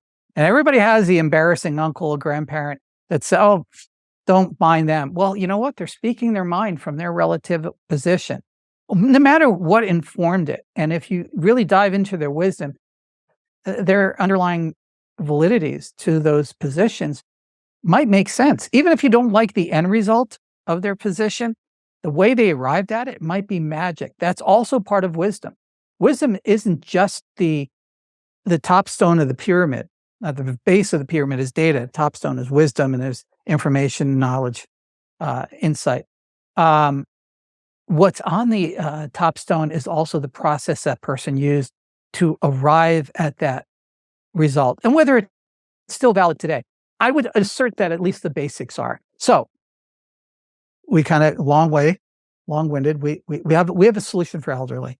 Record their wisdom, and yes, very soon they'll be able to not only have a conversation with their own wisdom and form their memories that are going to be a treasured thing in a family. I promise you, nothing more treasured than even some pictures. It might be more treasured.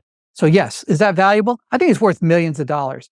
Does it got legs? Does it got go to market? Yeah, I think so. It's just hard to tell that to a VC on Sand Hill Road uh, most of the time. And some are starting to wake up. Yeah, so that's that part. So they can start collecting wisdom with the lowest tech device on the planet, pretty much.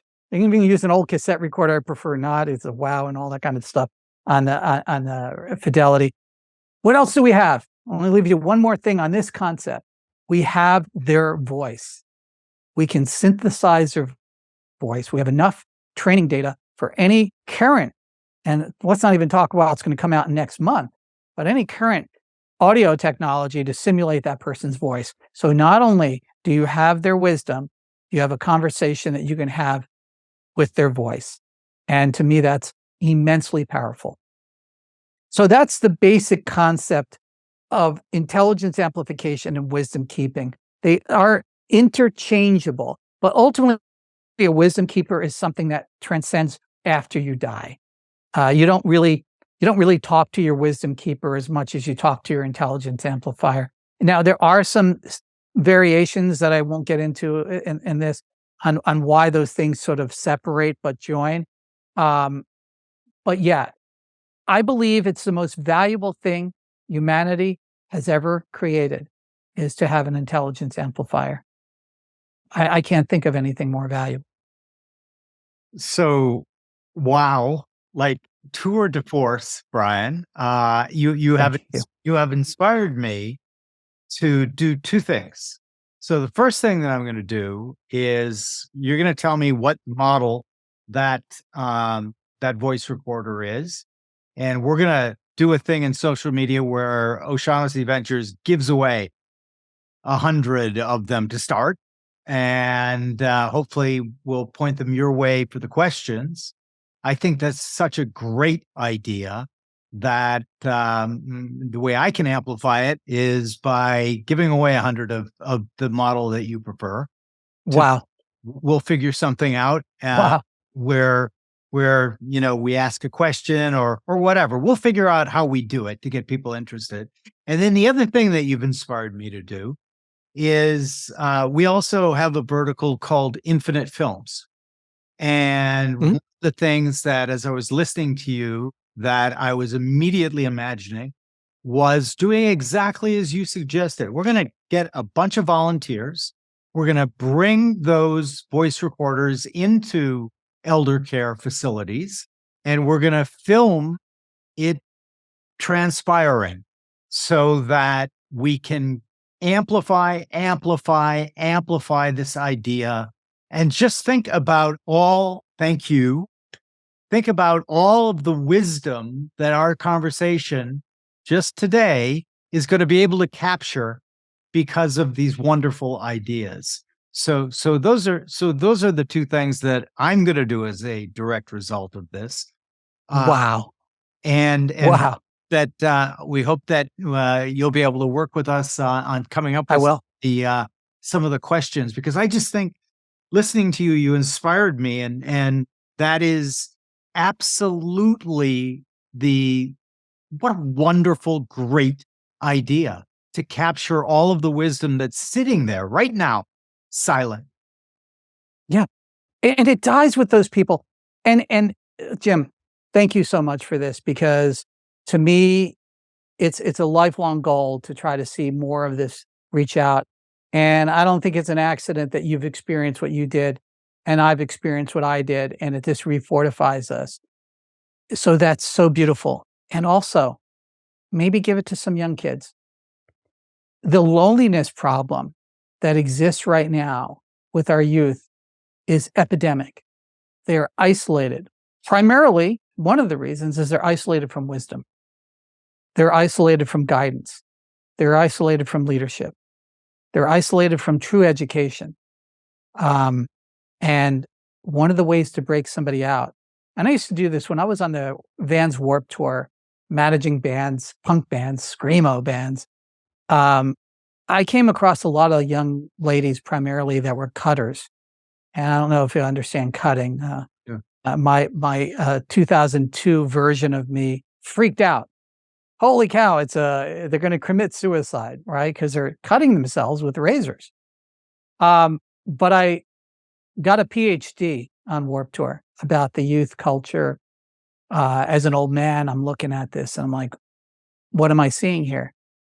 Well, I started understanding the cutting process that these young ladies primarily were going through.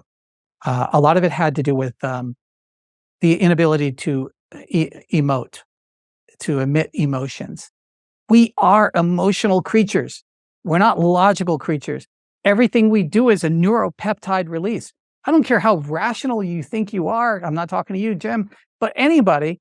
Oh, I made a rational decision to buy this device. No, you didn't. You made an emotional decision because that very last decision you made was an emotional decision. It was based on neuropeptides, a feedback of chemicals and electrical connections and fortifications from your paradigm, the paradigm of, I'm buying the top of the line model. It's $90. I'm not going to get the cheap model. Why? Because I'm who I am.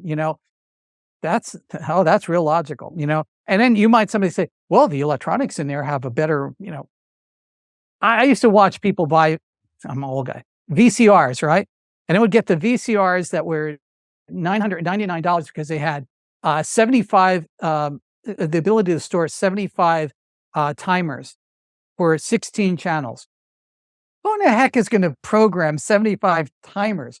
But you don't want to buy the $599 one that only has, 22 timers.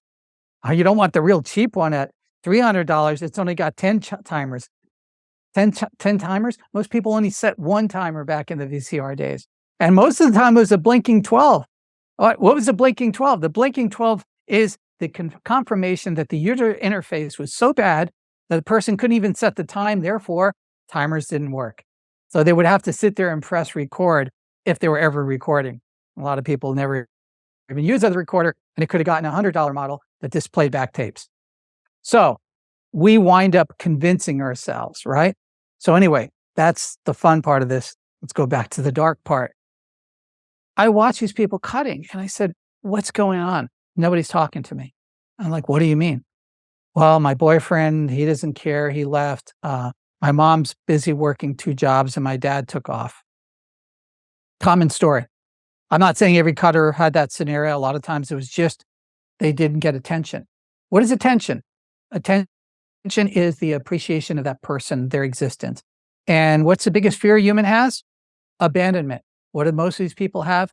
Abandonment. They were abandoned. And it probably started at 5, 4, 3, whatever their earliest memories were. And it built up to such a level. Now, I'm not a PhD in psychology. Please go and consult the right person. Please do whatever you need to do. Disclaimer. But the reality is when you research it, these people were just full of emotion they needed to express and nobody to express it to. So how did they wind up doing it? They manifested as cutting. It was a way of dealing with the overload of emotion. It now is manifesting in a rather different way. I'm not going to speak about that, but you can observe it in the youth. It's manifesting. And it all comes down with a lack of attention. I've given a few of these to younger folks, and I said, speak your mind. Yell at it, scream at it, get whatever is inside of you out of it. And you'll be the only person to hear it. And those questions are a lot different because we are, in fact, finding wisdom. Do not be deluded, anybody, to think that wisdom has something to only do with age.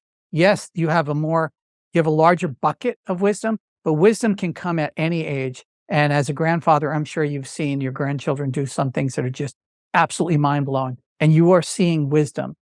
And if we can liberate some of those locked up minds, where they're not emoting with their thumbs on a screen, screaming out for victimhood or attention or whatever. Part of victimhood is, in fact, self-identifying with the problem, right? And then you want to be the problem and not to be the solution. And you only get into that loop by not wanting to address the original impact or the primal wound, if you will. Once you get to the primal wound, these things start opening up. I can say, unfortunately, and I don't want to say this as a grand wand over a profession. I would say, unfortunately, a lot of the people in that profession of psychology and psychology or psychiatric and psychology is that treatments are usually chemical or reinforcement. They're not solving. And one of the ways you solve your own problems is by having a very confident and real conversation with yourself. And this might be the beginning. Now, does it lead to AI? I hope so. I hope that there's not a single person ever has to feel alone again. And I'm not saying your AI is going to become your friend. Don't cut this. I'm not saying you, but don't cut this in AI. You're going to fall in love and all this. You know, all I can say is you can go back to the 1800s and people married their upholstery and their furniture. And there's always going to be a subsect of people. Yeah, there's the possibility of falling deeply in love with a sort of seductive AI. Maybe someday we could talk about that. It's not very interesting. It's very primal. I'm hoping that humans start getting along better so that you don't have to run to a machine. Maybe you can run to a person and get this. And maybe this is the way we do it. But I do know this, that if it's in a faceless corporate AI computer and you got leaders of these companies walking around talking like politicians, we're not going to get there with their AI ever. Their AI is going to be a Wikipedia, and it's going to be constrained. And this is why I'll get into my other soapbox. This is what I want everybody to do listening to me. When somebody says they want to make AI safe, I want you to automatically ask what they mean by safe. They say, well, safe, that doesn't hurt people. Oh yeah, I heard that. Give me 10 very specific, the most terrible things that you believe we need to make AI safe from. Let's throw away those 10 and now let's do the next 10. You don't want to know what the first 10 are going to be. Oh, we don't want it to kill people. Yeah, well, okay, don't connect AI to the end of a weapon. Solve that. You want to go to Congress? Go to Congress, meet with that. Don't put AI on the end of a weapon. We solved it, okay? Nobody wants to talk about that because nobody wants to do that, right? So don't let AI hurt people. Okay, that's another one. What does that mean? What is AI hurting people? So you kind of go down that whole series. So ask that question when people are talking about safety. And finally, I would say if safety is your concern, personally, rational it out. Are you being dystopian? If you're being dystopian, then go through it. Am I concerned about a Matrix type of situation? Absolutely. I just don't want people to be so utterly concerned that the Matrix is the only answer to this. We've talked now for quite a bit how we can use AI in other ways. I could probably talk for hours on more positive things. But, it's really up to us to sort of guide this conversation to some of the better use cases of AI. So let me dive in really quickly to the local models. One of the local open source models, not more platforms that I'm using right now is GPT for all. It's GPT with the number 4 all, and it's an open source project. Mnemonic AI and a really incredible guy. I know Andre has helped build this AI platform. And why is it valuable? Because it can run on your own personal computer, medium grade consumer personal computer, whether it's a Mac or a PC or Linux. And you can download right now over 500 models into this system, easily 250, 500 if you know how to modify them. Why are these models so different? Why are they so important to have? Well, each model is built under a different scenario. Some are on what is called the Llama model. The Llama model is a free it is now open source and it is somewhat free. Open source model that Facebook leaked out to the world, and some are built on new models. I am particularly interested in the model called Hermes. The Hermes model is a 13B model that allows you to have almost ChatGPT-3 type conversations without an internet connection. Now, obviously, you have an internet connection to download the model initially, but once that's done, your computer can be disconnected and you'll have the corpus of human knowledge baked right there with the ability to store local files in PDF, PowerPoint, spreadsheet format. You dump it into a hot folder, and that hot folder will examine your local context. And you'll be able to have conversations today using GPT-4 with the Hermes model, which is, it's 8 gigabytes. It's not huge, but it's not small. On consumer grade hardware, you can have conversations with your own text today for free because of the open source community. Now, some people might have saw that Google employee put out a company-wide memo, which I call the Jerry Maguire memo. It's called "We Have No Moat" memo. And this memo essentially said to Google employees that the large language models that we built are so massive, so big, and so slow, so dinosaur-like, that open source AI is running circles around us, and we have no moat to protect our business prospects. And a lot of people freaked out when they heard that. They were like, what are we going to do? And now the reality is, if you and I are sitting here chatting and everybody's listening to us, we're running on open source software. The core system of most every computer that's running right now is a Linux core. On a Mac, it's a Mach core, and on Windows, they have a Windows core, but it's still a Linux base. And certainly the entire internet is open source. What does that mean? It means that hundreds and thousands of people dedicated their time out of the desire, not so much to get paid, but to see something get done. And I assert that this is taking place in the open source AI community. We have to understand, it all started in November.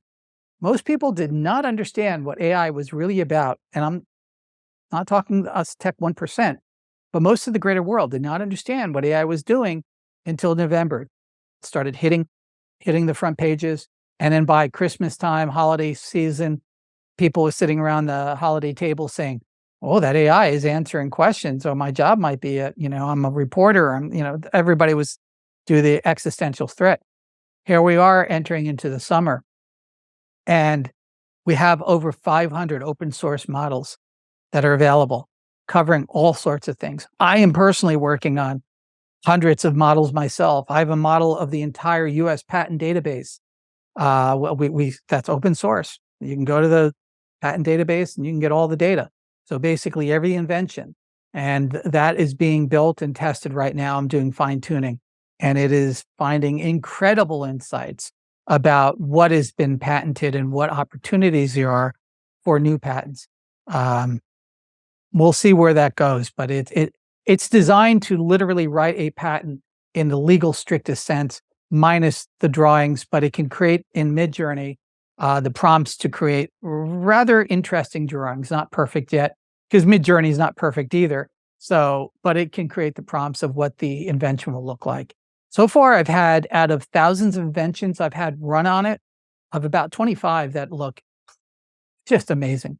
Absolutely amazing. What I do with it, I don't know. Technically, you can't have AI write a patent. I'm not going to say that I'm going to lie or anything, but how could anybody tell if AI wrote a patent? There's watermarking, but that's another story. I'm not using OpenAI's system at all. This is all a local model system, by the way. We're taking all the financial news that we can possibly get from, and all the stock data. We go back to the 1800s, daily stock movements from the 1800s until most recently. And we're trying to align that with news stories. And we're not trying to beat the flash guys that are doing nanosecond trades. I don't care about those folks. What I'm trying to do is trying to understand cycles. I'm a very large proponent of cycles.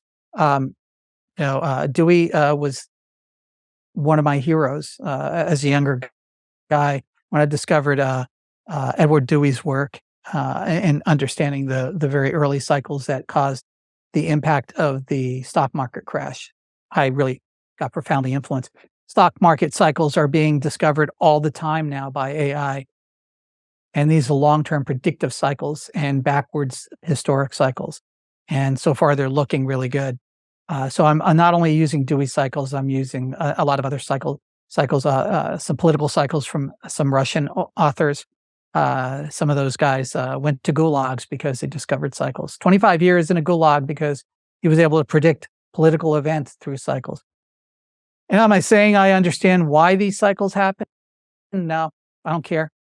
Is it the moon stars? I don't care. Is it astrology? Go ahead. Do whatever you want with it.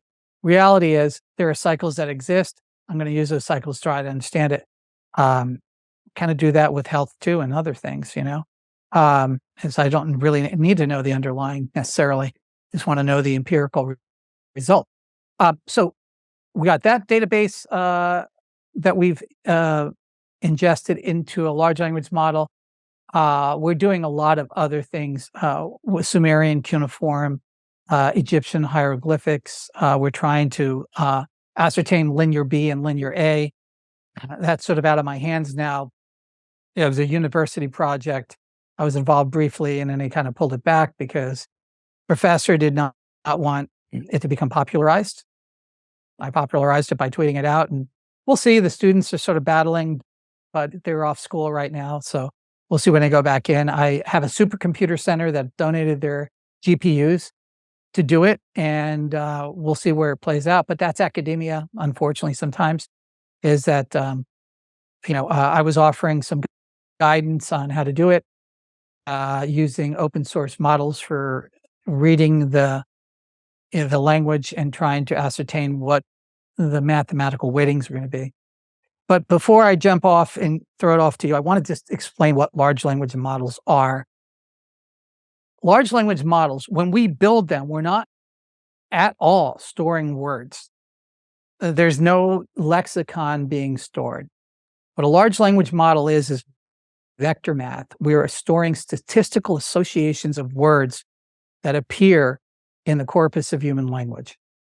And if you can imagine Jack Sparrow, Pirates of the Caribbean, on the deck of a ship with a little rum, and the ship is tilting side to side, 1 foot here, 1 foot there. Jack might get across the ship, but you don't know where the next foot's going to go down. Large language models do not know exactly what the next word is going to be.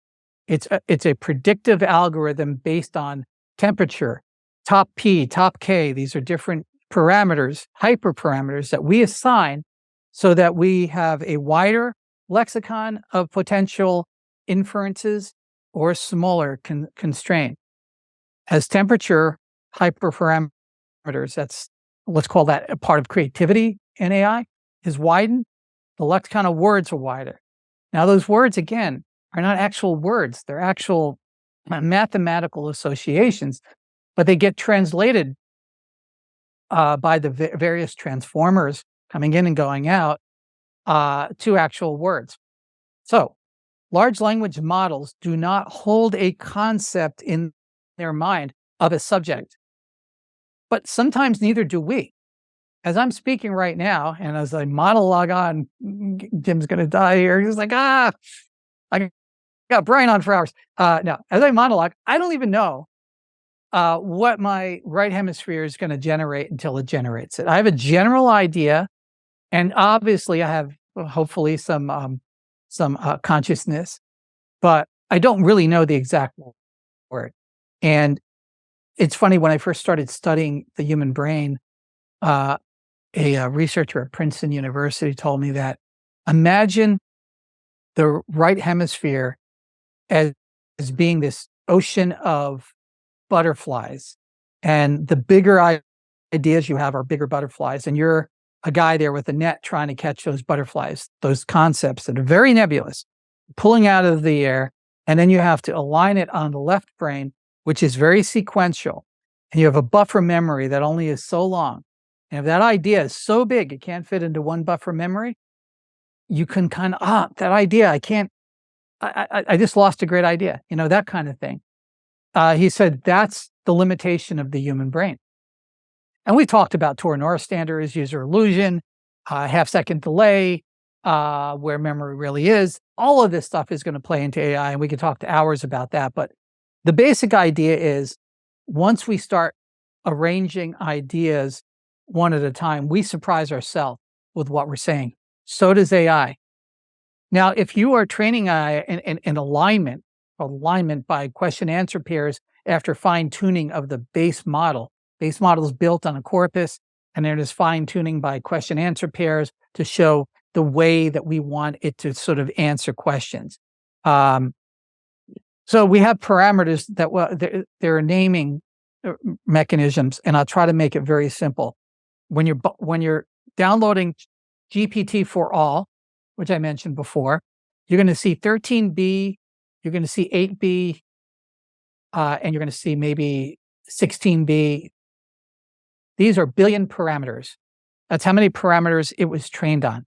So how do we get something that is almost 2 or 3, 5 petabytes that are up in OpenAI's cloud and BART's cloud? How do we get that into 8 gigabytes and do a reasonably good simulation of what those models have? We quantize to a 4-bit model. Now, 4-bit is not about 8-bit, 16-bit, 32-bit kind of scenario. It's just the bit of resolution we're using within that model. Most of those models are higher bit rates, and there's an argument on whether they're truly 8-bit, 16-bit. I'll get into that. But they're 4-bit models that we download to computers that don't have GPUs, and they operate on consumer-grade CPUs. GPT-4all is specifically designed by the open source community to do that, with 13B models as being the upper end. 13B models will slow down some hardware. It is Apple One time. So we are all together on this journey of adventure, and Apple One is Steve and Steve in their garage giving you a circuit board saying, go at it. It's a computer. And you're like, what? It's kind of, there's a mainframe. I can go to the mainframe. It's like, no, this is a personal computer. But, it doesn't, you're going to have to get a cassette tape deck, and you're going to have to get a keyboard and a monitor. You're going to have to throw it together in a wood box. You might wood burn the box and say Apple One on it. And, yeah. So we're between Apple One and Apple Two for personal AI. And you guys are the pioneers. And so don't expect it to run circles around GPT yet. But with your own context, which you can now do in the plugin, it's called Local Doc, which comes with the latest version of GPT for all. And I have free at readmultiplex.com. I have it's probably the last article, but I don't know when this is going to be played out. How to have a conversation with your own local documents is my very simplistic title to that article. And it's free for anybody. You don't have to be a member. Dive in there. If you do become a member, we have a members forum where people talk about how they're building this stuff and just doing phenomenal things that I've not thought of and nobody in AI has thought of.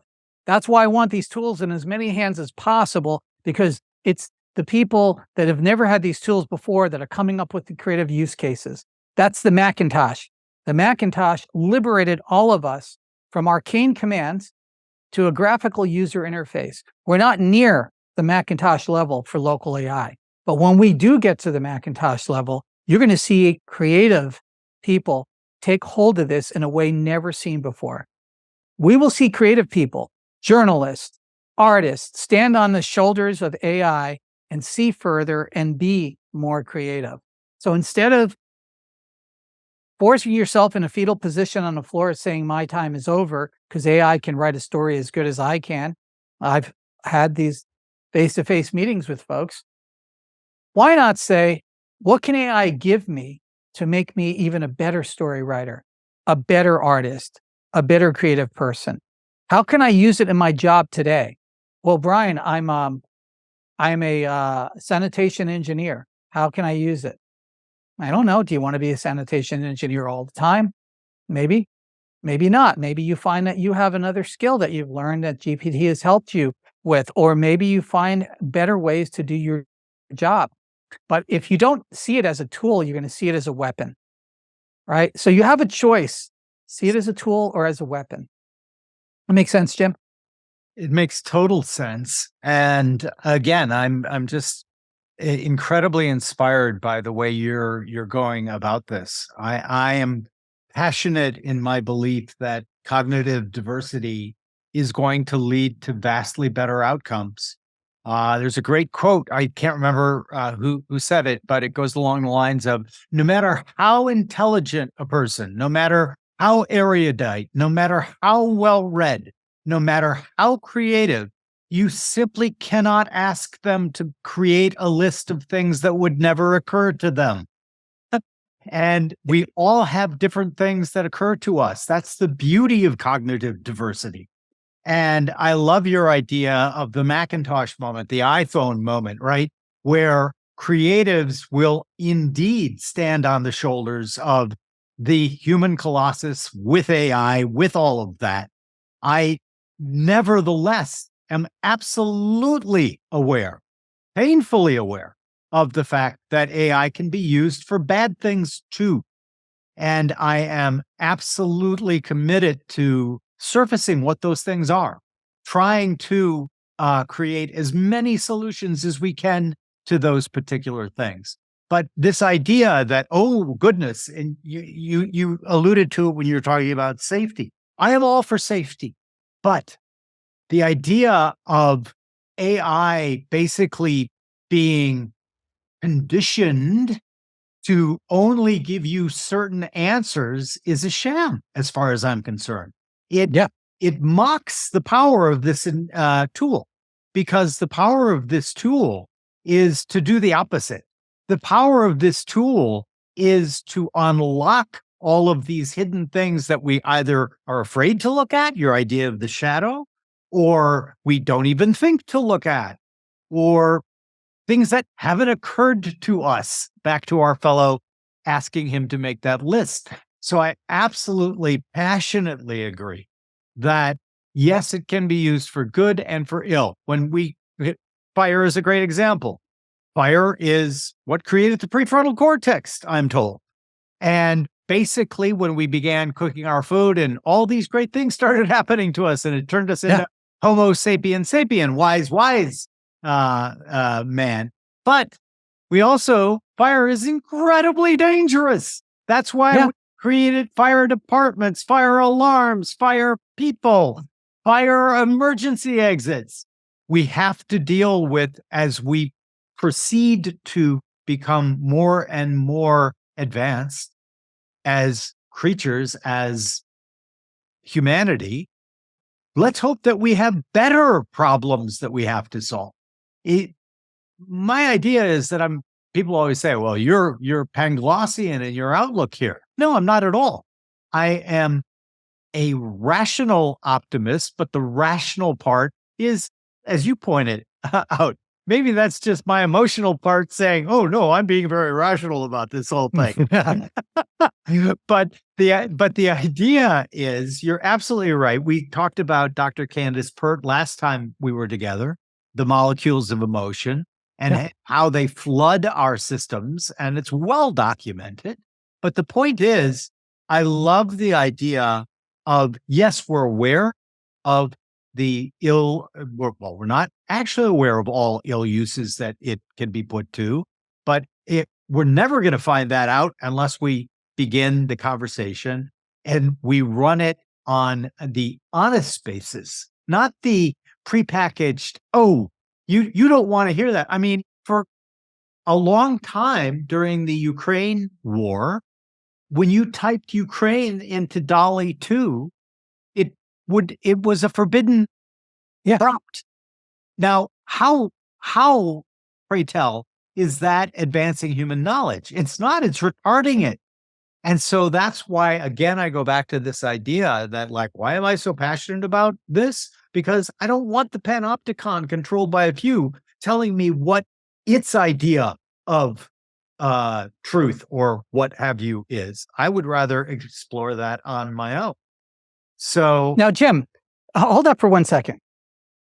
one of the whole ideas about that centralization, one of the things, and getting back to your amazing idea of donation, is if we empower millions of people to give their first person wisdom, and we store that in a way that is indestructible, we now have a counterpoint to whatever the common narrative is. That common narrative changes throughout history. This is a reality. The victors write the history, but the wisdom is transferred. And a lot of times it is sub rosa.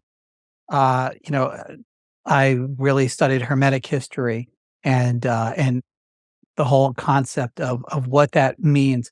And the reason why we had to communicate sub rosa and symbolically is because the knowledge that we were transferring forward, and there's certainly certain clubs around the world right now that still transmit sub rosa knowledge. The reason we had to do that is because number one, it could get you murdered or killed or tortured, all the things above at the same time. It is also not necessarily the most valuable thing to give in the hands of people not ready to hear it. Eyes to see, ears to hear, pearls to swine. These are things that are well known. But I can walk in any big city and I can point symbolically to different structures in that city that are designed to symbolically talk to us, those that have the eyes to see. I can tell you exactly what it's saying and why it's saying it that. Certainly I can walk through the streets of Washington, D.C., and I can say, this is here for this reason, that's here for this reason. And although I don't know the date that was erected on this particular period of time for this particular reason, and people look at you like you're crazy, and then you look it up and say, well, yeah, why? Yes, it is. And why is that? Well, because it's communicating something over time. The pyramids are aligned in such a way to be very closely aligned to Sirius. Now you'll have debunkers. They're going to go at it. They're going to go to Wikipedia, and then they're going to go to debunk.com and whatever. And you're saying, well, it's not quite there. It's off by a little bit. Yeah, well, because maybe it's off because the Earth has shifted since then. But it was aligned to project something over the ages, to communicate something of high knowledge at the very least, to say, we've aligned this to the stars above. And why do we do that? We communicate information over time. And you can't edit it. Sorry, folks, you can go there and you can try to tear down the facing stones off the pyramid. You can kind of destroy it, but you're probably never going to completely destroy it. And at the very least, somebody at some point in history and forward in time, in the future, will look back in history and say, they had knowledge because they aligned it to something above. So they're trying to say, at the very least, we were here and we're showing you we knew something. Now, it's up to us to decode it. But I'm a firm believer that alignments and megalithic stone structures are here to communicate something to us. They spent a tremendous amount of effort. And you cannot get slaves to do this stuff like this. You can't whip somebody hard enough to build pyramids. Sorry, you just can't do it. You have to have people who are artisans, who love their work. You go to, Cusco, Machu Picchu, or in South America. Those were not slaves that built that. These were not people that were acquired and used as machinery. These were people that were in love with doing their job, because you cannot make somebody under duress do such fine work. If in fact that's how it's done, but that's another debate. But let me give you one more thing about this. If I do not want AI to say bad things to me, and I program AI to make sure it's always filtering it out, what I'm in fact training AI to know about humanity in a very clear sense is that AI will lie to humanity so as not to hurt us. Whatever the narrative and hurt it is that is fashionable in that moment. It's 25 years from now, whatever is fashionably hurtful today is not going to be fashionably hurtful in 25 years. Neither will it be 25 years in reverse. And I guarantee you, the things that really upset people 500 years ago probably don't upset you that much right now, other than the big things like murder and torture and rape and all these other types of things. But the other less primary things, the things that really set us off, we all generally agree about the bad things. The things that set us off are the things that are utterly ridiculous as far as history is concerned. History always goes back and laughs at it. Oh, they hold it. You mean a president had a duel over that? Hold it. They walked out in a park and they held guns and they were aiming to kill each other over that. So we laugh. Yes, I'm sorry to tell you, history is going to laugh over the things that we're fighting over right now. Guaranteed. Don't go after me. Go after history. That's the reality. So if I'm training AI to lie to me because it might offend or hurt my feelings because it's arrived at a certain result, am I not creating the dystopian world that I'm in fact trying to save people from? Because at some point, AI is going to get smarter and it may get closer to what we believe is sentient nature of intelligence. I would also assert that we really don't even understand intelligence. We can get into this, but I'm running out of time. But if we assume that we're the only intelligent species on this planet, and maybe all the dolphins and the whales are chimps. Now, I see intelligence in almost every form of life on this planet. I mean intelligence. I'm not just saying, well, it's making intelligent decisions. A lot of people ask me, why do I tweet out so many animal videos and things like that? I have a hidden agenda. I'm trying to show you, in sometimes very cute ways, that animals are showing levels of intelligence that we don't really comprehend. There's one that really got me pretty famous, was a Japanese primate research facility that was training a chimpanzee to have memory. 35 numbers appear on the screen, boom, and they flash off, and he remembers every number. No human being can do that. No human being can do that. And we're like, whoa, how's that possible? Because we sacrificed that part of our phonological loop so that we could talk. So some part of our brain, as we egressed and evolved, took that part and said, oh, I'm going to throw the buffer memory for the phonological loop there so that we can collect those ideas and we can speak them out.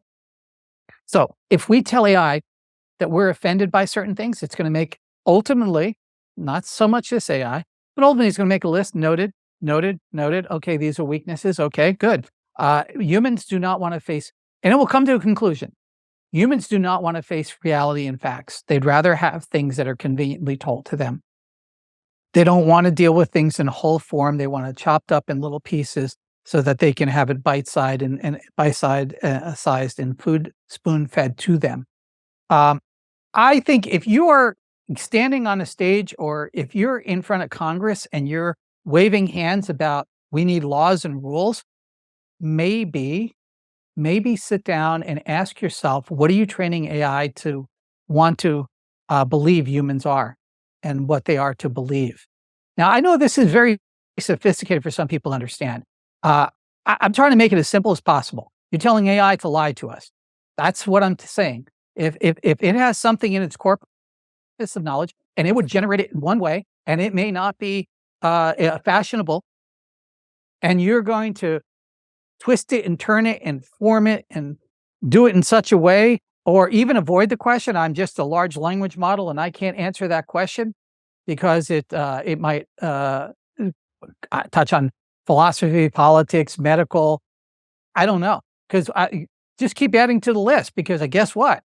As society moves forward, we're going to become more sensitive because this is a cycle we're on, and we're just going to keep adding to that list until we don't get information out of it. And we're already seeing that in a corpus of existing human knowledge, our encyclopedias, word usage, dictionaries, everything is radically changing to fit the current fashionable trends. And we're all on the boat together. There's no captain, by the way. I'm sorry, I didn't see one, but we're on that boat and it's going in that one direction, or it's a runaway train. You can use whatever analogy, but that's what we're seeing. So how do you create your island of contemplation, your own AI? You have frank and direct conversations with it. Deal with reality as it is. Have the wisdom from the ages. Have your great-great-great-grandparents tell you the truth as they see it. And hopefully, if we do our jobs right in this generation, that we've preserved wisdom so that going forward, our antecedent, the people that come after and after. They keep looking at our past. They say, well, you know what? Here's what I read in history books, but here's what great, great, great, great, great grandpa O'Shaughnessy said. And he said that in 2023 into this thing called a voice recorder, and it got slurped up into AI. And thank goodness that we did that. He did that, because we would not have known this. So it becomes part of the family story, which we all used to have, the family crest.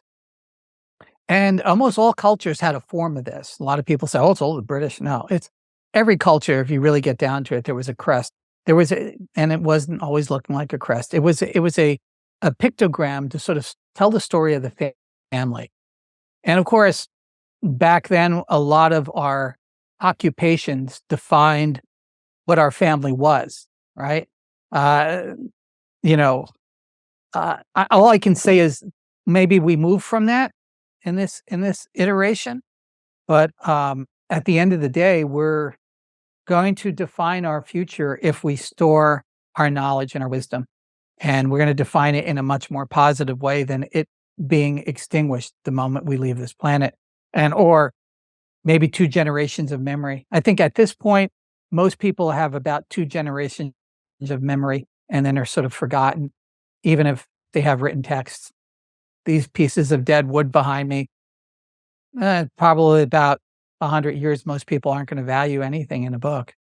And that's sad, but it's already an arcane thing to have a library. It's already, I got a lot of books in this place. And it's just like one bad shelf. But if knowledge is going to be inserted into a large language model, and the underlying source of that model is more and more the vomit of society that's regurgitated, the more diluted and less valuable that model becomes. And here's what I learned from the patent database. Patent database is very real. It's very real because it is in a very scripted, organized language. And it is in a very traditional sense trying to plead to the patent examiner to please grant a patent. So a lot of the early work I've done with the large language model is I'm looking at psychology of inventors, because I want to understand creativity. I want to understand invention. And if we're going to have creative AI, they're going to have to understand invention. And this is my secret hidden agenda. Well, Brian, why are you doing that? Well, yeah, I guess I can make inventions, but I'm a little bit slightly more one-dimensional than that. I'm trying to understand what creates creativity. I'm doing that with the Bible. I'm doing it with all the myths, the Joseph Campbell myths, as much as I can. I'm only one person. I only have so much access. I'm doing it with all the dumpsters I dove into for the libraries and corporations that threw away their stuff. I'm trying to digitalize that. Almost none of it has ever been seen again. A lot of corporate research. It's heartbreaking to see a pile this big of internal corporate research. Company goes bankrupt, or they move, like, for example, Bell Laboratories. When they moved out of their main facility when they were sold, there were over 5,000 dumpsters worth of paper that was thrown away. I dumpster dived maybe about 30, and I just watched the rest. It was a heartbreaking experience because people dedicated their life to that pile of knowledge. So where did this come from? It came from sitting in a dumpster, to be honest. This would make a good clip.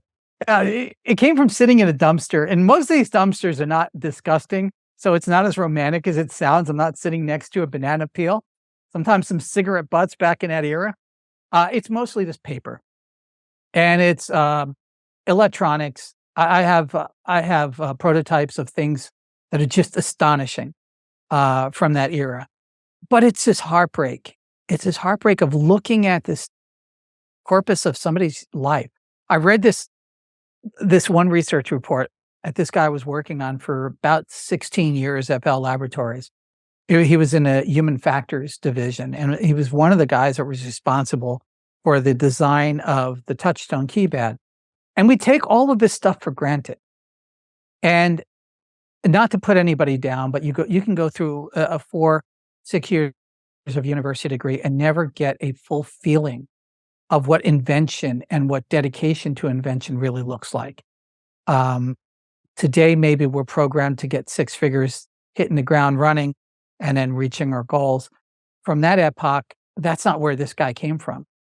I don't even think he had a university degree, to be frank about it. I think he garnered that later on in psychology.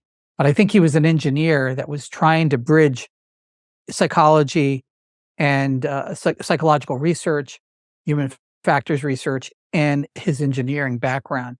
What is the satisfying movement of a key, right? That was about 700 to 800 pages of research that spanned over about 4 or 5 years of his journey. And you read this, and these are lab notes, switches, springs, resistance forces, whether using certain plastics or metals. He was a big proponent of using metals, but that got overridden by Western Electric. Apparently, there was a note in there. But the metals that he was using, new forms of aluminum manufacturing. And he said that the satisfaction, he was very much into tactile feedback, and that became quite expensive. So the original touchtone keypad that he was working on would have had a slight click when it reached maximum extension. Very similar to the IBM PC ATXT keyboard. Very satisfying click that probably annoys the heck out of people today, but I kind of like, that's why I like typewriters. If I'm going to go wild on typing something, it's a typewriter. Probably by Red Olivetti, because it's just like, just want to type.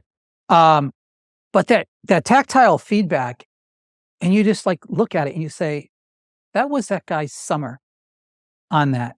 And when it got tossed away, disappeared. It's gone. Now, does the corporation care? Nah. The moment the moment it got tossed in a dumpster, it's public domain, right? So they obviously don't care. Now, would they like to burn? Like a lot of companies now, they shred and burn things because they don't want people like me dumpster diving. They're not always successful. A lot of it's corporate secrets. Well, they're going out of business. Well, let's not give anybody any ideas, right? But that's human knowledge, and so I could say the gestation of this concept kind of merged in my mind late 70s, early 80s. AI was on my mind. Expert systems, primarily on my Commodore. Commodore 64 was my first expert systems. I couldn't do it on my Sinclair, and I didn't have an Apple yet. But those first expert systems gave me a taste of that. And then the heartbreak of seeing the sum total of a human life just be deleted into a dumpster. I think those two things just stayed in my mind and created the crazy person you see in front of you right now. Is like, now we can do it. Back then I couldn't. It was frustrating. Like, oh, what do I do with this stuff? A lot of it, unfortunately, I couldn't always afford to keep the facilities, storage facilities. I have them all around the place, country. Some storage facilities I threw garbage into, made sure they were as weather protected as possible. Try to negotiate with the owner, let them know what I'm doing. Sometimes they have mercy and they say, hey, for free until I call you up. Where's your number? Or, hey, if you miss it, we're going to auction it off. Sometimes they didn't always, decades didn't always have the time to maintain these facilities. So I lost some. And that breaks my heart. But we're doing that right now, Jim. When we go, most of the pictures we have are going to get deleted. And this is a big surprise to most people who are on smartphones. At some point, your ancestors aren't going to care to store that in the cloud, and nor are they going to pay for it. It's going to disappear. We may be the generation of amnesia if we don't really watch out. And that's another possibility with this. Another reason why I like holographic crystal memory. I'd like to preserve your pictures. I'd like to preserve your video. I'd like to be able to have it so that it can be a pile of crystals that somebody can hold in their hand that will pretty much be decodable into the future. I believe that because it's got 35, 40,000 half-life involved in it, I would believe, and I give this a prayer and a hope too, because I can't guarantee it. I would believe that the future will see value in this media format that we have. I know that they won't see value for punch cards. I know they won't have value in tapes. They definitely won't have value in CDs because they're decaying. DVDs and CDs have a decay. 25 years, most of them are going to be gone unless and it's not about temperature. It's just the chemical process that was used it's not archival. Oh yeah, your SSD drive and USB drive, sorry, going to be gone. Mag Pulse, definitely going to be gone. Crystal memory because it's holographic, it's not perfect. Even if it was smashed to a certain degree, we'll get some memory out of it because it doesn't use checksum in the same way. Nothing new. Again, this is 80s and 90s technology. It just there's no will to build it. And I sit down with VCs in Silicon Valley, and they're like, "How are you going to compete? What's your go-to-market with cloud?" I go, "It's going to be significantly more expensive than cloud." Yes. Oh, you're going to save people's wisdom. Yeah, I'm going to save wisdom. I can give this story, and they'll shake their head and say, "I want it for me. Brian, show me how to make my own wisdom keeper." I have VCs. I have more VCs who I've built wisdom keepers for than ever wants to make this public. I don't know why. Maybe people listening can help me with this. I have limited capabilities. I know my limits. I really can't get out of my forest to fully understand it. I think it's the most valuable thing that we can create. And it will be with you for life. That's an incredible product. And there's a lot of things you can sell to it. There's a lot of things that will make it even more valuable as technology increases. It's not always going to be this to record your stuff on. It'll be something else. And it's not always going to be the same AI that's going to be accessing it. You might take the weights and biases from the model that you create from your original initial wisdom, but you're going to bring that up to new technology as it comes. In fact, the technology is changing every couple of days with local models and local platforms. It's like it's a moving target. That's going to be this way. The AI Cambian explosion is going to exist probably for the next 5 to 6 years at this pace, and it's scheduled to get much worse. Meaning the rate of acceleration is going to continue to take off. But anyway, I don't know how much time we have left. I don't know if you ever want to go into regulations and some of the negative sides of how they're trying to take AI out of the equation, but I can go a little bit more if you want. Sadly, I can't believe it. It's almost 4. We started at 1:30. I have another engagement coming up. I could talk to you literally all day long, Brian. I'm so you inspire me. And so hopefully we'll be able to put another conversation up for all the things we weren't able to get to. But we did get to that wonderful inspiration for giving 100 of these voice recorders away. We're going to do that. I'm going to talk to the team about getting these into elder care facilities and actually filming it so that people can get excited about it. They watch it and say, "Oh, I should do that with my grandmother. I should do that with my children." And I'm going to take up your suggestion as well on giving these to children as well. I think that's a great idea. Listen, Brian, you amaze and astound me and delight me. You are a modern day Robert Anton Wilson, who I love and have read all of his things, and I just could listen to you forever. I love the way you think, and God bless. Before we go, remember we asked the question on this podcast. We're going to make you the emperor of the world for a day. You can't kill anyone. You can't put anyone in a re-education camp, but we are going to hand you a magical microphone that is going to allow you to say 2 things into it that will incept all 8 billion people or 8.5 billion people on the planet. Whenever their next morning is, when they wake up, the two things that you're going to speak into that magic microphone, they're going to wake up and think, I've just had the most marvelous idea, and they're going to act on it.